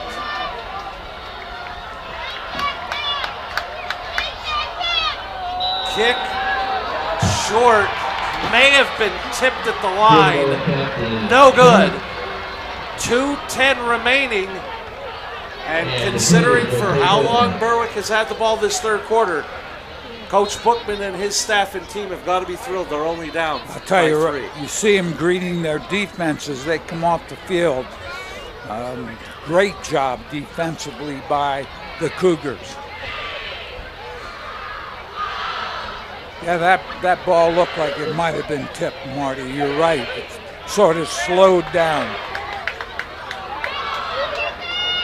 Jim Burns saying that if it was tipped, it would have been by Riley Van Gilst.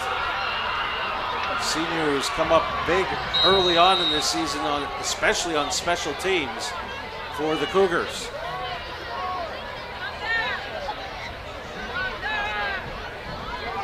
Wilson to the left. He's got a first down and more down the sideline. Austin Wilson is going to go for a Cougar touchdown. I'll tell you what, extremely quick to the corner. When I say extremely, he ran the defense. Good blocking down the field. Marty, when you get downfield blocking there, you don't have to knock anybody down. You just have to shield them, and that's what the Cougars did. One fell swoop, game, Cougars up by 3. Mariano on for the point after. 77-yard run by Austin Wilson. Cougars in front for the first time tonight. And Joe, I don't know if Coach Bookman's going to do it. But there was offsides on Berwick. For how many years that we saw here, when you moved half the distance to the goal, another Coach Curry would go for 2. Well, the thing here is it's 13-10. Berwick, if they make this kick, Berwick can't tie him with a field goal. So my thought here is he'll kick it, which it looks like he will do. Hold is down. Kick is off to the left and no good. So with 1:56 left in the third, Cougars play defense most of the third, but they have the lead, 13-10.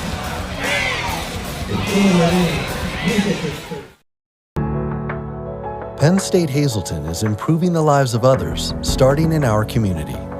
Providing degrees that meet the needs of the area.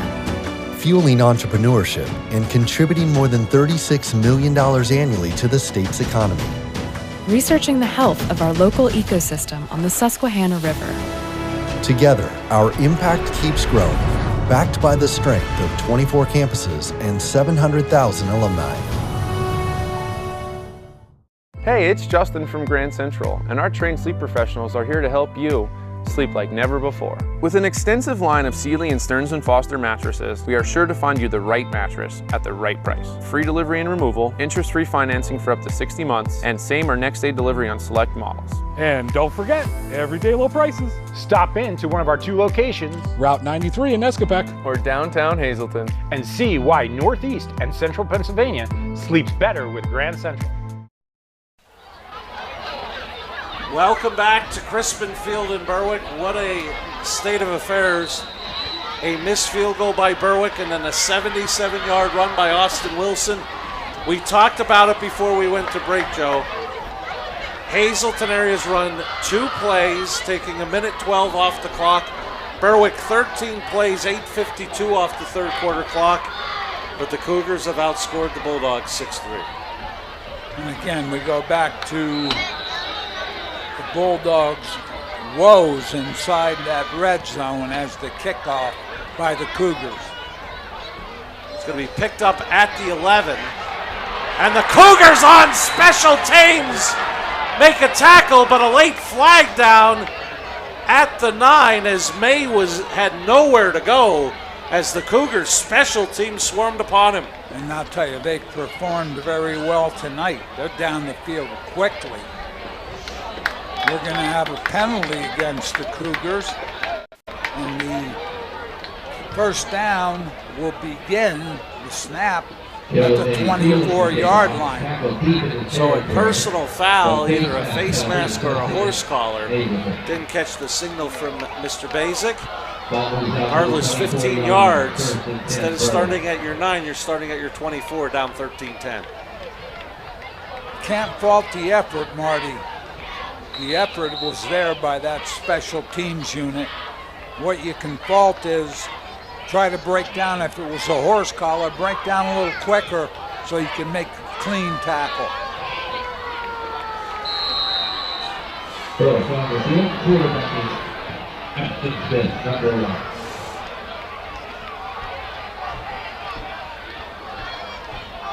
Power formation, left side. Galusha, maybe a yard.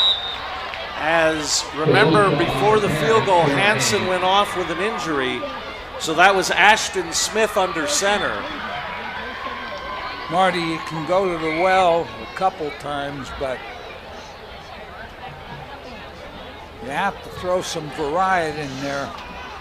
Bulldogs trying to do it with 2 backs tight a tailback, and the quarterback under center. The two backs are to the right side, almost like a power I. This time, Vasquez with the tackle for loss. This time they try to run a little counter to the backside, but you can't do that when your defense is 4 yards up the field. Under a minute left in the third. Third down and 12 from the 22. Third and 12. And Joe, I think that's the most amazing thing about this sport, how quickly Uncle Mo can change sides. Oh, there's no doubt. And you can feel now the team in white has that momentum.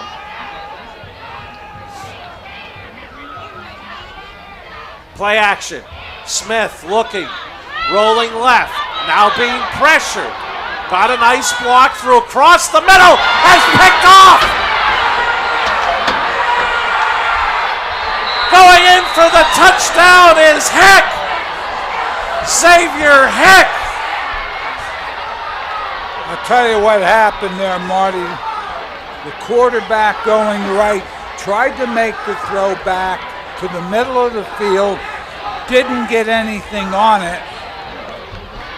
Perfect time for the defense to break on that, which they did. 2 touchdowns within the last minute, 30 seconds for the Cougars. Mariano on for the point after. Kick is up and good. 11 seconds left in the third. Defensive score, Cougars up 10. Point after attempt is good. 11 seconds remaining, third quarter.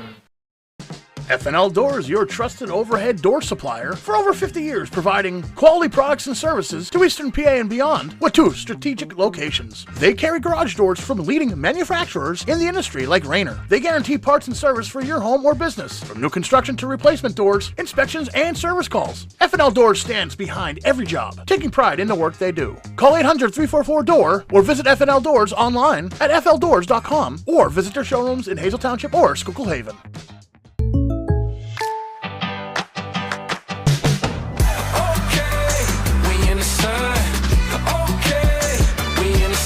Contact Pete Kasalika for a home and auto quote today.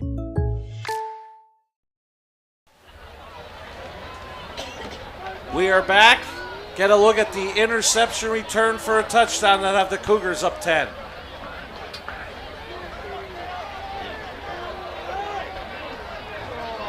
There you see it, Marty. And again, he's going to his right. Now he has to try to turn his shoulders. There's no way that he can get some speed on that ball.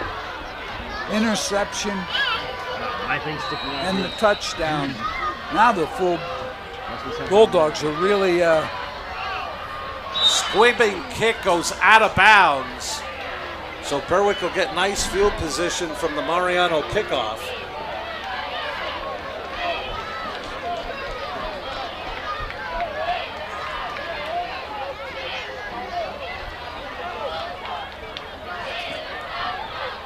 Xavier Heck, the freshman, coming up with the big play of this football game. I'll tell you what Xavier Hess did. He made a great break on the ball, but again, he had time to do that. Again, Bulldogs had a tight end running around, but quarterback couldn't look up the field because he was running to his right. Threw it up in desperation, trying to make a play, basically, and didn't happen. So the Bulldogs will come out 1st and 10 at their 36.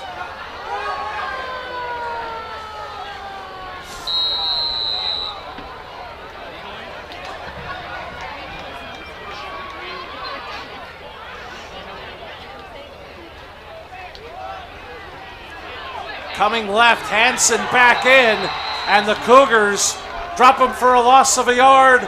That'll be the final play of the third. Hazleton area 20, Berwick 10, fourth quarter next.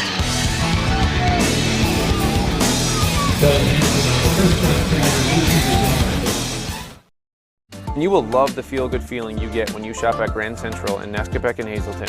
You will enjoy a no-pressure professional sales staff, experienced delivery crew, service after the sale, and don't forget, everyday low prices. No matter what you're shopping for in your home, we have you covered with top brand names like Flex Steel, Lazy Boy England, and Dillon Custom Rugs. With our enormous selection and the flexibility to finance interest-free for up to 60 months, Grand Central makes it easy to make your house a home.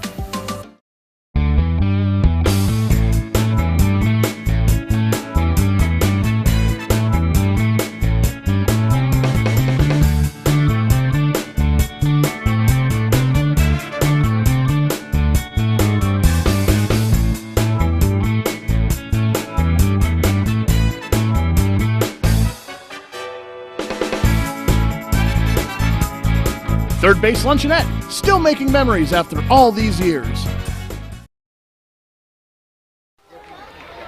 And Joe, as we come back, maybe the biggest play of this game has been made by a freshman, Xavier Heck, wearing a familiar number 20, the name Heck, in the lore of Hazleton area football, Josh Heck's son. Once again, we're getting too old for this game. Marty, what changed along with the score is the momentum. You mentioned it earlier. Hansen runs a quarterback draw. Hazleton area tries to string him out. And he is going to be brought down. He did everything he could to get a gain of 5 on the play. And now a late flag. And honestly, I think the officials, there must be a lot of chirping going on both ends, and they want it to stop. I think you're right, Marty. Let's see where the call is against the Bulldogs. That call is maybe a little bit in the penalty, maybe a little frustration setting in for the Bulldogs. And they're going to draw a 15-yarder. Got to keep your head. So the nose of the football will be at the 25, making it third down because it's post-play. Third down and 21. What do you got in there for the third and 21, Coach? I told you last year and the year before and the year before that, there's not a lot of pages in third and 21. We haven't added in anything on those pages, huh? That's when you draw it in the dirt when you used to have a grass field.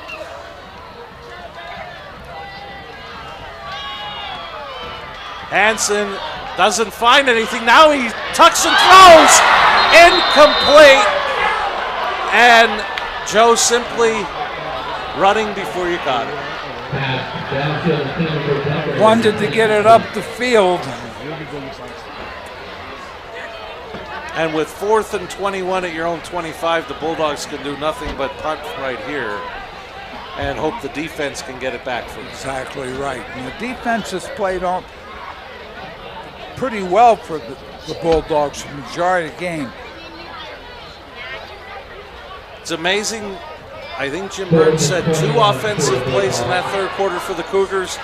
They ended up with 2 touchdowns, one of them courtesy of freshman Xavier Heck on an interception return for a touchdown.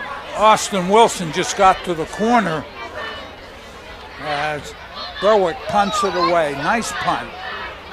Cougars weren't totally convinced, so they didn't have anybody back. And this will roll to the 28 of Hazleton area.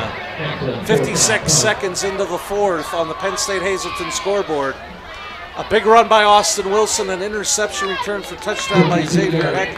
Cougars jump in front 20-10. Like I said, again, the interception, quarterback trying to make a play, just couldn't do that.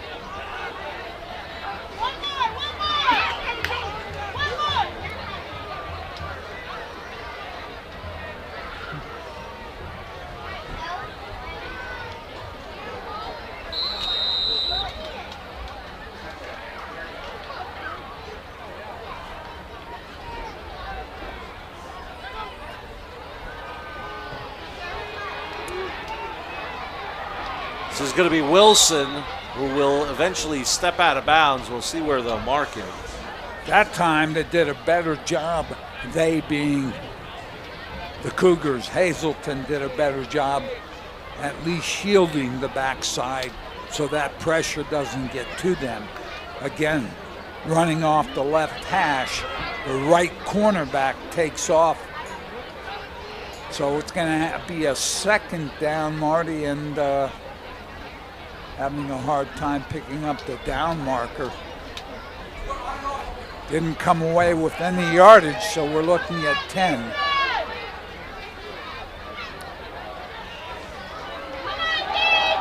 This is going to be Karlik, who gets across the 30 for a gain of 3.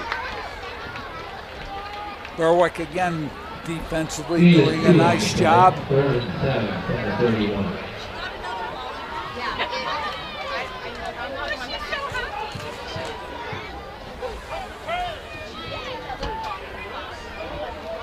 J.J. Leonard there to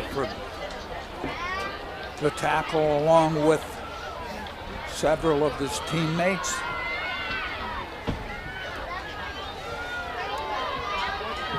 Clock closing in on 10 minutes left. Cougars up by 10.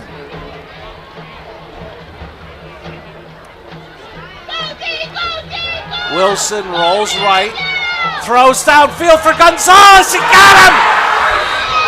Brought down inside the 40 to the 36 for a Grand Central first down. Good job, Wilson, with the sprint right. Gonzalez with the route, which was a go route, looked like coverage wasn't bad. Wilson made a great throw here. And Gonzalez with an excellent catch. If my math is correct, a gain of 33. Wilson to Gonzalez. Cougars continue into Berwick territory inside of 10 minutes remaining.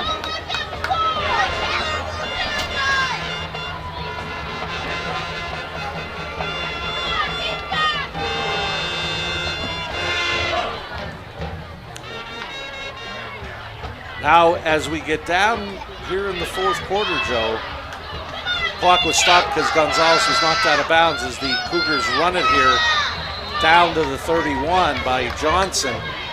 Remember, we mentioned it at the beginning, neither play clock is on. The play clock to our left was malfunctioning pregame. So now, as we get down to the nitty-gritty, if Wilson wants to take time off the clock, he's got to find the back judge to see when he signals 5 seconds. That's exactly right. The back judge will give a 5-second signal so the quarterback knows when to get the snap.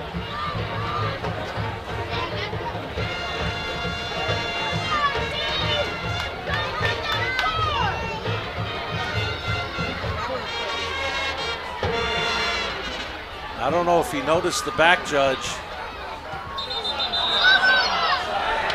And the Bulldogs, I believe, got impatient defensively. They jumped offside. But I did notice in the back judge was. I thought he signaled delay. Let me see. Now they may have said that the offsides occurred before the delay of game. Exactly. So it'll make it, well, they're going to give them a first down, a Grand Central first down via penalty. But that'll be something interesting to watch. This day and age, most fields have the play clock that quarterbacks can refer to. Now you got to go back to the old way and find that back judge. It was a Grand Central first down on the penalty. Johnson hit in the backfield, dropped for a loss. Romeo amongst those again in defensively for Berwick. Rocco Romeo up the field right now.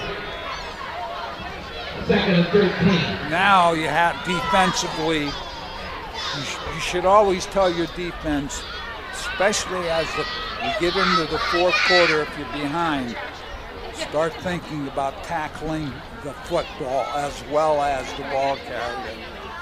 I mean, you don't have to miss a tackle because of it, but think of that should be in the back of your mind. You want to cause a turnover. Play action. Dumped off to Peralta. Bounces off one. And he goes out of bounds at about the 25. Right side pass. Bulldogs defense push the ball out of bounds. Gain of 1 yard on the play. Wilson did a good job dumping it off to Peralta. Berwick did a good job getting a secondary man up. And the other big thing, because as you were sort of mentioning before, Joe, the clock is starting to be the enemy for Berwick. Getting Peralta out of bounds stops the clock, and that becomes a break for yourself. Exactly. See what the Cougars have up their sleeve. 3rd down. And this is probably 2 down territory, so they don't necessarily have to get the 10 here in one shot. Definitely.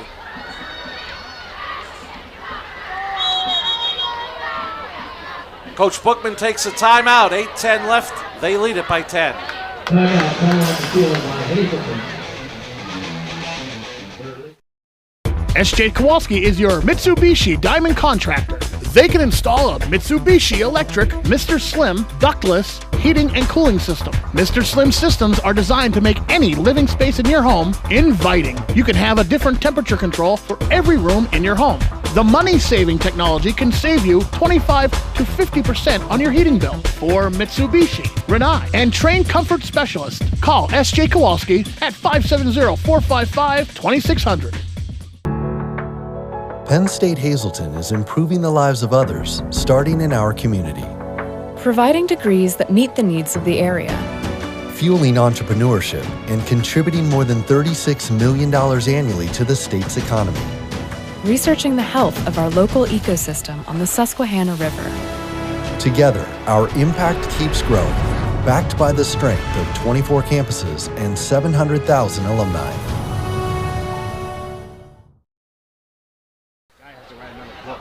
After the Hazleton area timeout, a 3rd and 10 coming up for the Cougars. 1 yards. Rushing the ball, 10 rushes, 69 yards, and a touchdown. So offensively, he's been a big part of what the Cougars have done tonight.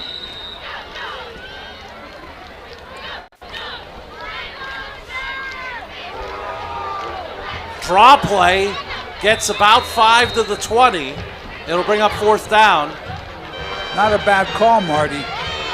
They at least made the 4th down play acceptable. And here you see they pulled the right side, opened a little hole. So let's see what Cougars come up with on 4th down. If they have to give it up, it's deep in Berwick territory with 7:32. With the ball on the 20, the Cougars are in the FNL Doors red zone. It's 4th and 5. 4th and 5.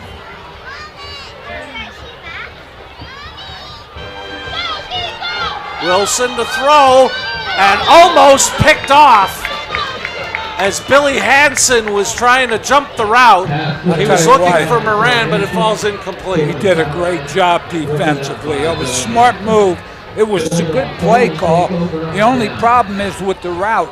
If you're going to run that route, you have to run right at the defensive back to force him back a little bit, then make the turn out.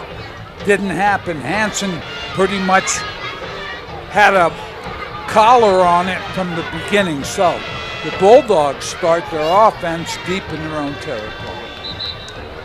They have all 3 timeouts remaining, but they're down 2 scores, trailing 20-10.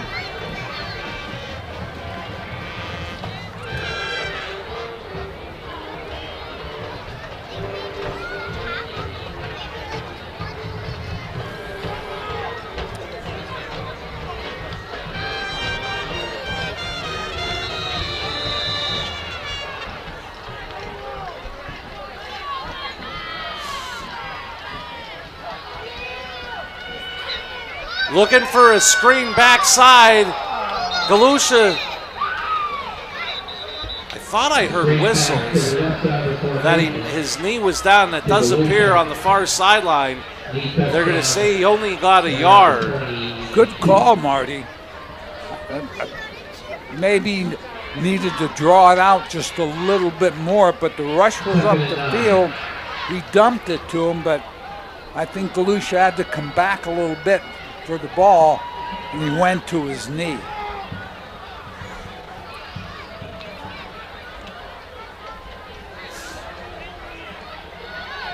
A gain of 1, and the clock continues to run. As we talked about earlier, the enemy for the Bulldogs down 10. Hansen's pass to Decker, a sliding catch, leaves the Bulldogs about a yard shy.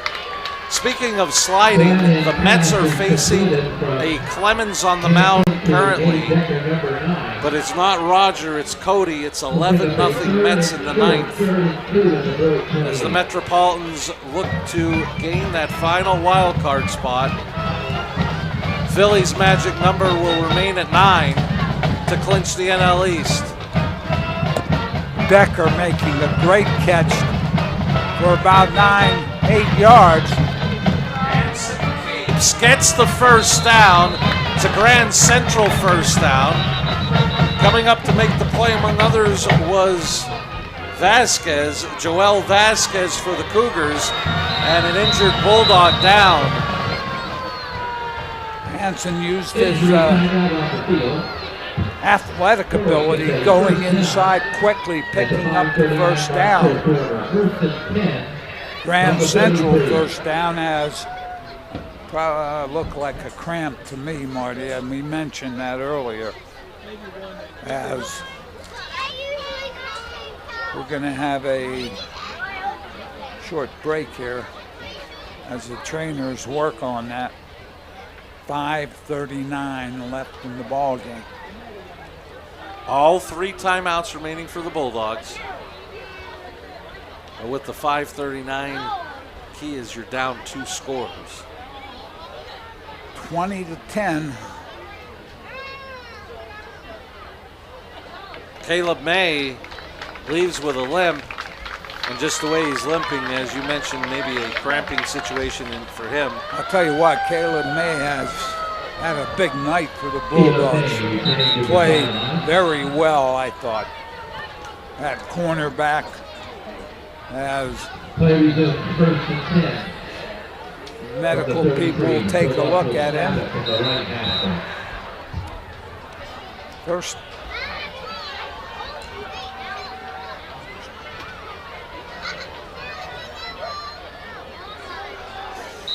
Bulldogs can't afford to give up the football, Marty. They have to, they got to find a way to get this thing down the field.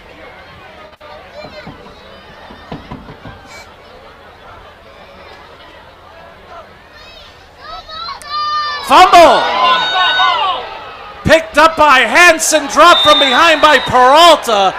But on the initial play, Sam Heller. What a play to come through and force the fumble. Up the field, as I said, offensively, if you're trying to do anything, run or pass, if you get the defensive front up the field 3 or 4 yards, tough to do anything. 2nd and 22 from the 21. Hansen rolls right, looks to keep, throws, and incomplete. He was looking for Escobar, and it'll bring up 3rd down as the clock will stop at 4:42 remaining. 3rd, 23.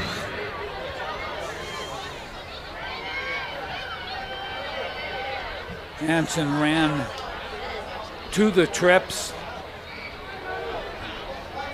tried to find a route, then threw it up in desperation at the end. Incomplete. Hansen now to the sideline as Ashton Smith will go under center.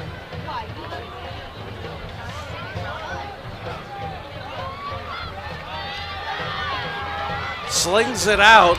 This is Alex Estrella. and he gets 5-6 yards.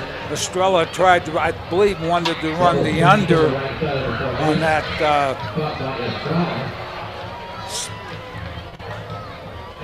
wide receiver screen underneath and turned outside. Not a lot there. Fourth down. Berwick will keep the offense out there on 4th and 16. Tough situation to be in offensively. 4th and 15. Under 4 minutes left on the Penn State Hazleton scoreboard. Smith rolling left. Throws, caught, complete. Estrella is shy of the marker. Excuse me. Peralta with the tackle to give the ball back to the offense. Good attempt. Throw was right there.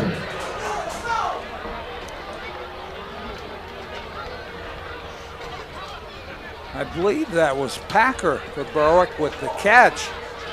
Tried to get it, I'm sorry, that was Estrella. And tried to get it up the field. It just came up a little short, so Bulldogs, they do have 3 timeouts. Ball marked at the 41. Cougars look to take some time off the clock here, leading by 10.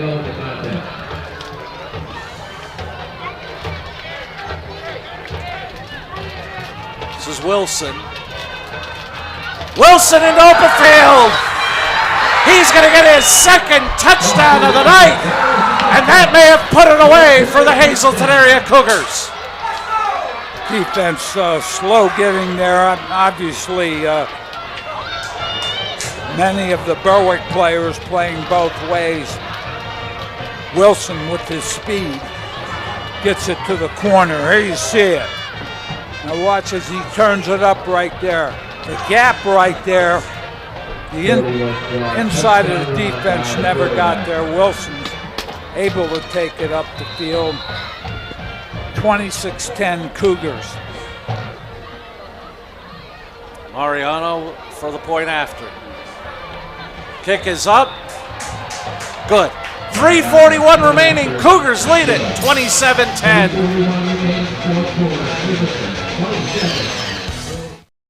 Hey, it's Justin from Grand Central, and our trained sleep professionals are here to help you sleep like never before. With an extensive line of Sealy and Stearns & Foster mattresses, we are sure to find you the right mattress at the right price. Free delivery and removal, interest-free financing for up to 60 months, and same or next day delivery on select models. And don't forget, everyday low prices. Stop in to one of our 2 locations, Route 93 in Nescopeck, or downtown Hazleton, and see why Northeast and Central Pennsylvania sleeps better with Grand Central.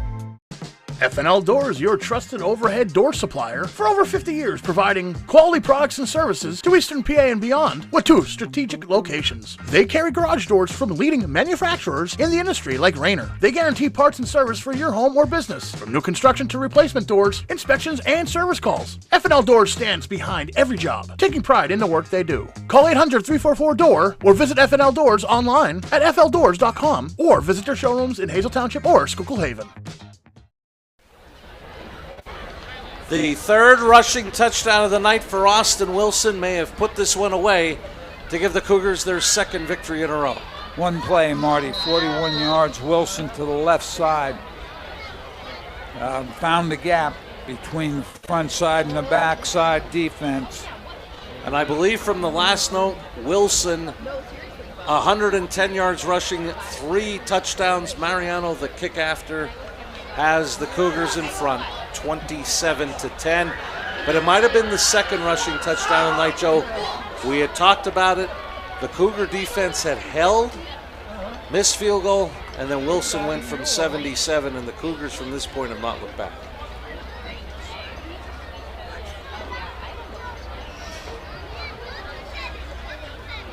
.341 is all that separates the Cougars from evening their record at 2-2 on this season.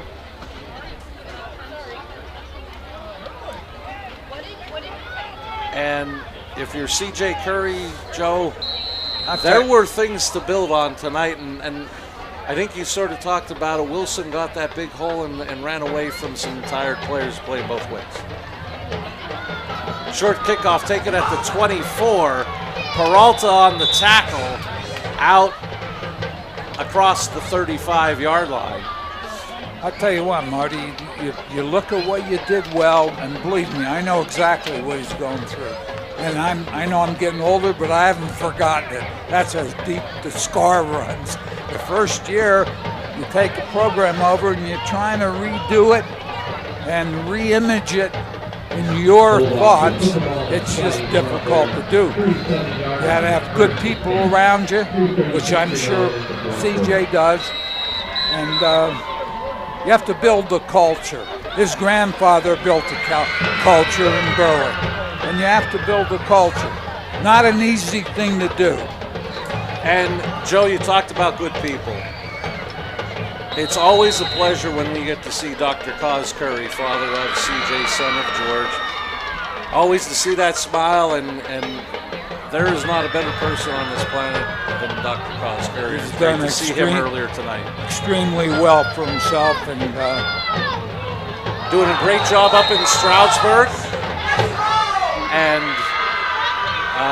you know, Dr. Curry was in a lot of those battles with George Curry, and I'm sure he's going to be able to be a sounding board for CJ. Exactly. There is a case where the receiver needs to get back to the ball. He had some room between him and the defensive back. The ball was thrown accurately, not a lot of speed on it, so it gave the defensive back time to react. But if the receiver had moved to the ball quicker, could have been a completion. Smith's pass complete to Escobar. Vasquez with the tackle. But that play before, that defensive back you were talking about, Carlos Gonzalez. And we've seen him grow up on the football field, and now he's an experienced senior in that defensive backfield for Coach Williams. That's the kind of throw we're talking about, Marty. You know, it's a little late for it now, but you need to work on that. As you see on the Penn State Hazleton scoreboard, gone under 3 minutes remaining. Cougars up 27-10, getting the carry for Berwick and getting the Grand Central first down, I believe, is Brock Sims, a sophomore. He picked up the first down. Good running there for a sophomore. And it's a Grand Central first down. 5'9", 165 sophomore is Brock Sims. And now an injured Cougar down. Oh, and I apologize. They marked him just shy. And now John Basic says it's a first. We had it right the whole time. John Basic just wanted to confirm.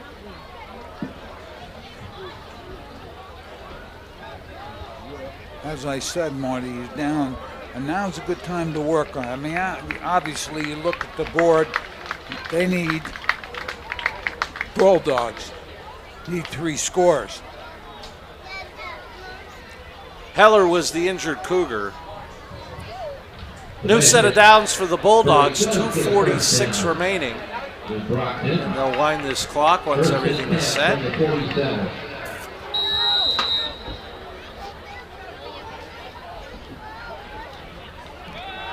Smith looking. Now he's going left down the middle of the field. He was looking for Escobar, falls incomplete. Van Gilst on the coverage, and a late flag is thrown in the backfield. They threw a late flag, but it's going to be pass interference.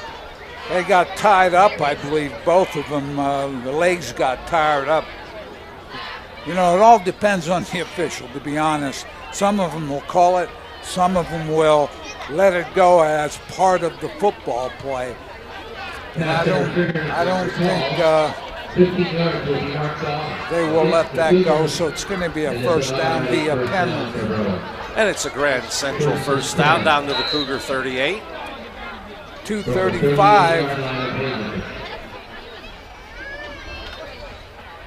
Your mindset here has to be, let's score, onside kick. We don't care if they know it. We're just going to have to try to execute it. Let's see if make the throw there. And he overshoots the receiver there. I believe he was looking for Shiloh Escobar again. I know he's thinking I need to go downfield with this, but you had the sideline. You have 3 timeouts. He had a receiver underneath there, he being the quarterback, Smith. He had a receiver underneath, make the throw, let the receiver get out of bounds. Part of a 2-minute drill, which is really what they need to do right now.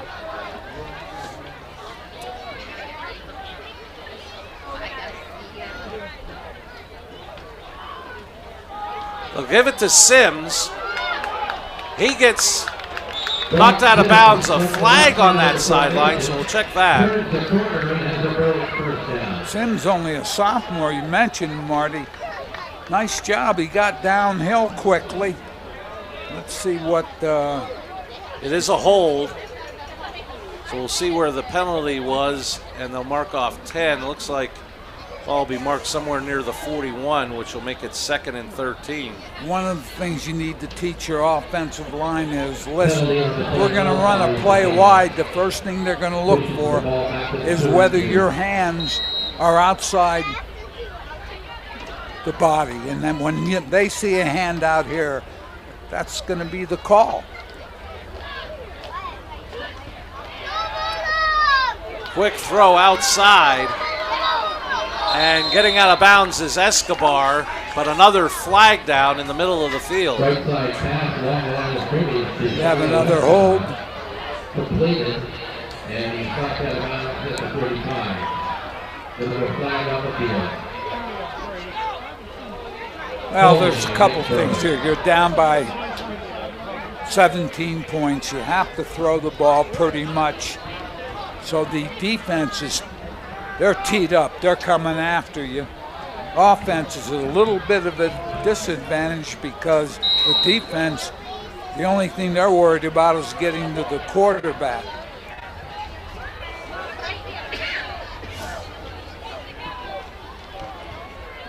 Smith rolling right, looking left, going down the middle of the field, and knocked away nicely by Xavier Heck. Heck again with a great play. Other than the Austin Wilson 77-yard run in the third quarter, maybe the next biggest play was that interception return from 36 yards out by Heck. That made it a 2-score game. There isn't any doubt. And the other thing it did was Bulldogs came away with nothing. All of a sudden, 2 scores for the Cougars, and that. And we talked from that missed field goal, Wilson run on. Momentum stayed with the Cougars the rest of this ball game. It did, as we have 138.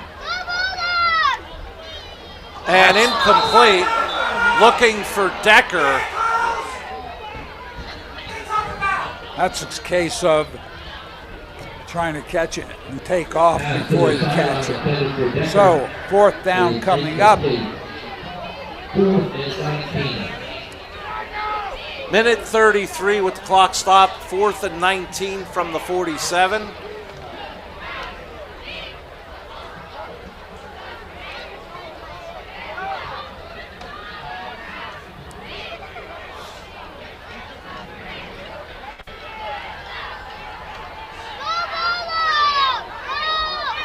Smith going for it all. Incomplete. Heck again on the coverage as they were looking for Estrella. Cougars will take over on downs. At 1:26 left, Bulldogs.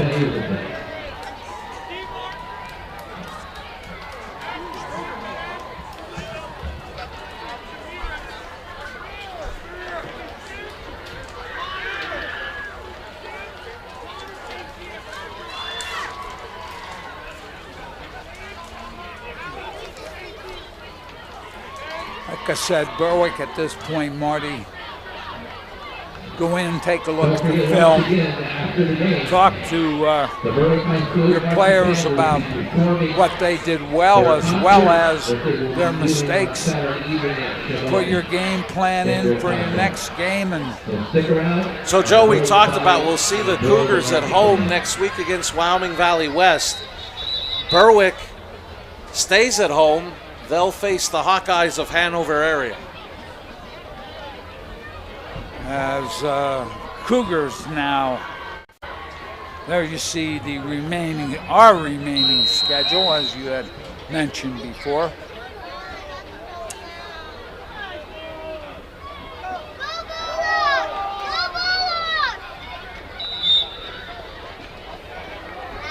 Run to the right side. I'll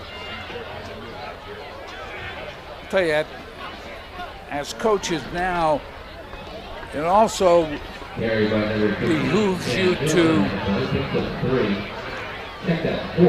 keep the players, not only football-wise, but keep them in the frame of mind to be competitive. That's not always easy when you're struggling with a football team. Some new players getting some action here. Freddie Corrado wearing number 1, the sophomore and a quarterback. That last carry by number 15, Sam Miller. Play action, and actually it's Miller that has the football. And I believe we're seeing some new players checking in for the Bulldogs. Defensively. I don't think the Cougars have to run another play. And they're running over to the sideline. Coach Bookman, I think, is confident that they do not have to run another play as the clock will tick down. 2 consecutive road wins for the Cougars. Evens their record at 2-2, and they head back home next Friday night. Got to see the athleticism of Austin Wilson, and then the history of Hazleton area football. Another Heck wearing number 20, Xavier Heck, the son of Josh, with a big play in that third quarter. The other thing we have to do, I have to point out, Caleb May for the Bulldog West had a great game defensively. Again, Bulldogs looking for Hanover next week. And the other player that I thought made a lot of big plays defensively, Rocco Romeo. Romeo did an excellent job defensively. And we have to remember, Berwick was controlling the clock in the third quarter, a lot of it via their running game. There are things that Coach Curry and his staff can build on from what I saw here tonight. You know, one of the things you have to look at is you cannot let that red zone area get to you. You have to be able to, as I said, take 7 or 8 plays in a couple of formations and do them well. Run them from a couple and do those plays well rather than go. And the other thing that we saw with Berwick, they stalled a couple of times, some key penalties in the red zone as well. Yeah, you're right, Marty, and that's those couple. I apologize the for red zone guy's actions earlier. That's not how most the of us problem. are. Again, if they would have scored down there, now Hazleton doesn't have the opportunity. Down on the field, Mike Sosar has winning head coach from Hazleton area. Well, now they got to move a little bit as the band comes through, so hang on one second. Winning head coach of Hazleton area, Dennis Bookman.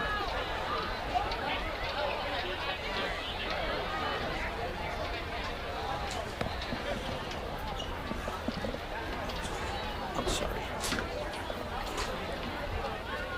No, come on.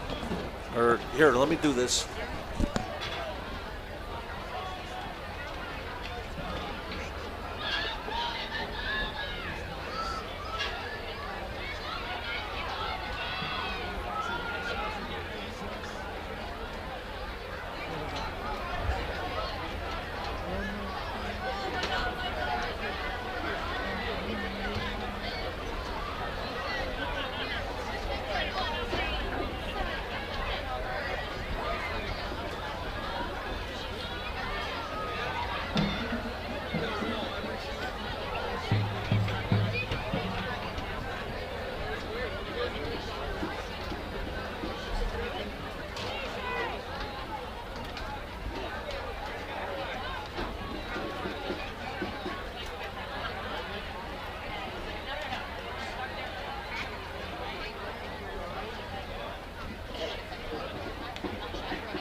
WLN Game of the Week again. That's awesome. It's great having you guys here, obviously.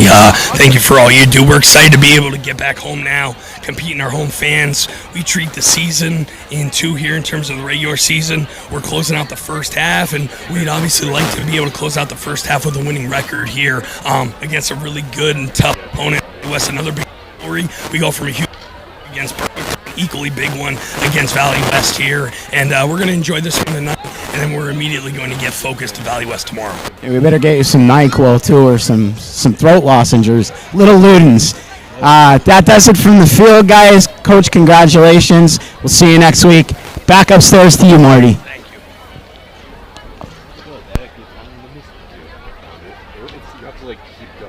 In the Hazleton area Cougars, winners of 2 in the row on the road. Some quick individual stats. Austin Wilson, the big offensive star for the night. 11 carries, 110 yards, 3 touchdowns. Cougars finished with 259 yards of total offense, 168 of that on the ground. Jalista for Berwick, 17 carries, 105 yards, their lone touchdown. 228 yards of total offense, 179 on the ground. We are going to wrap it up for our director, Barry Jayas, for Mike Sosar. For Jim Burns on stats, for Joe DeMelfi, I'm Marty Burns. Once again, the final score, Hazleton area wins it 27-10. This has been a WILN Sports Special presentation. Good night from Berwick.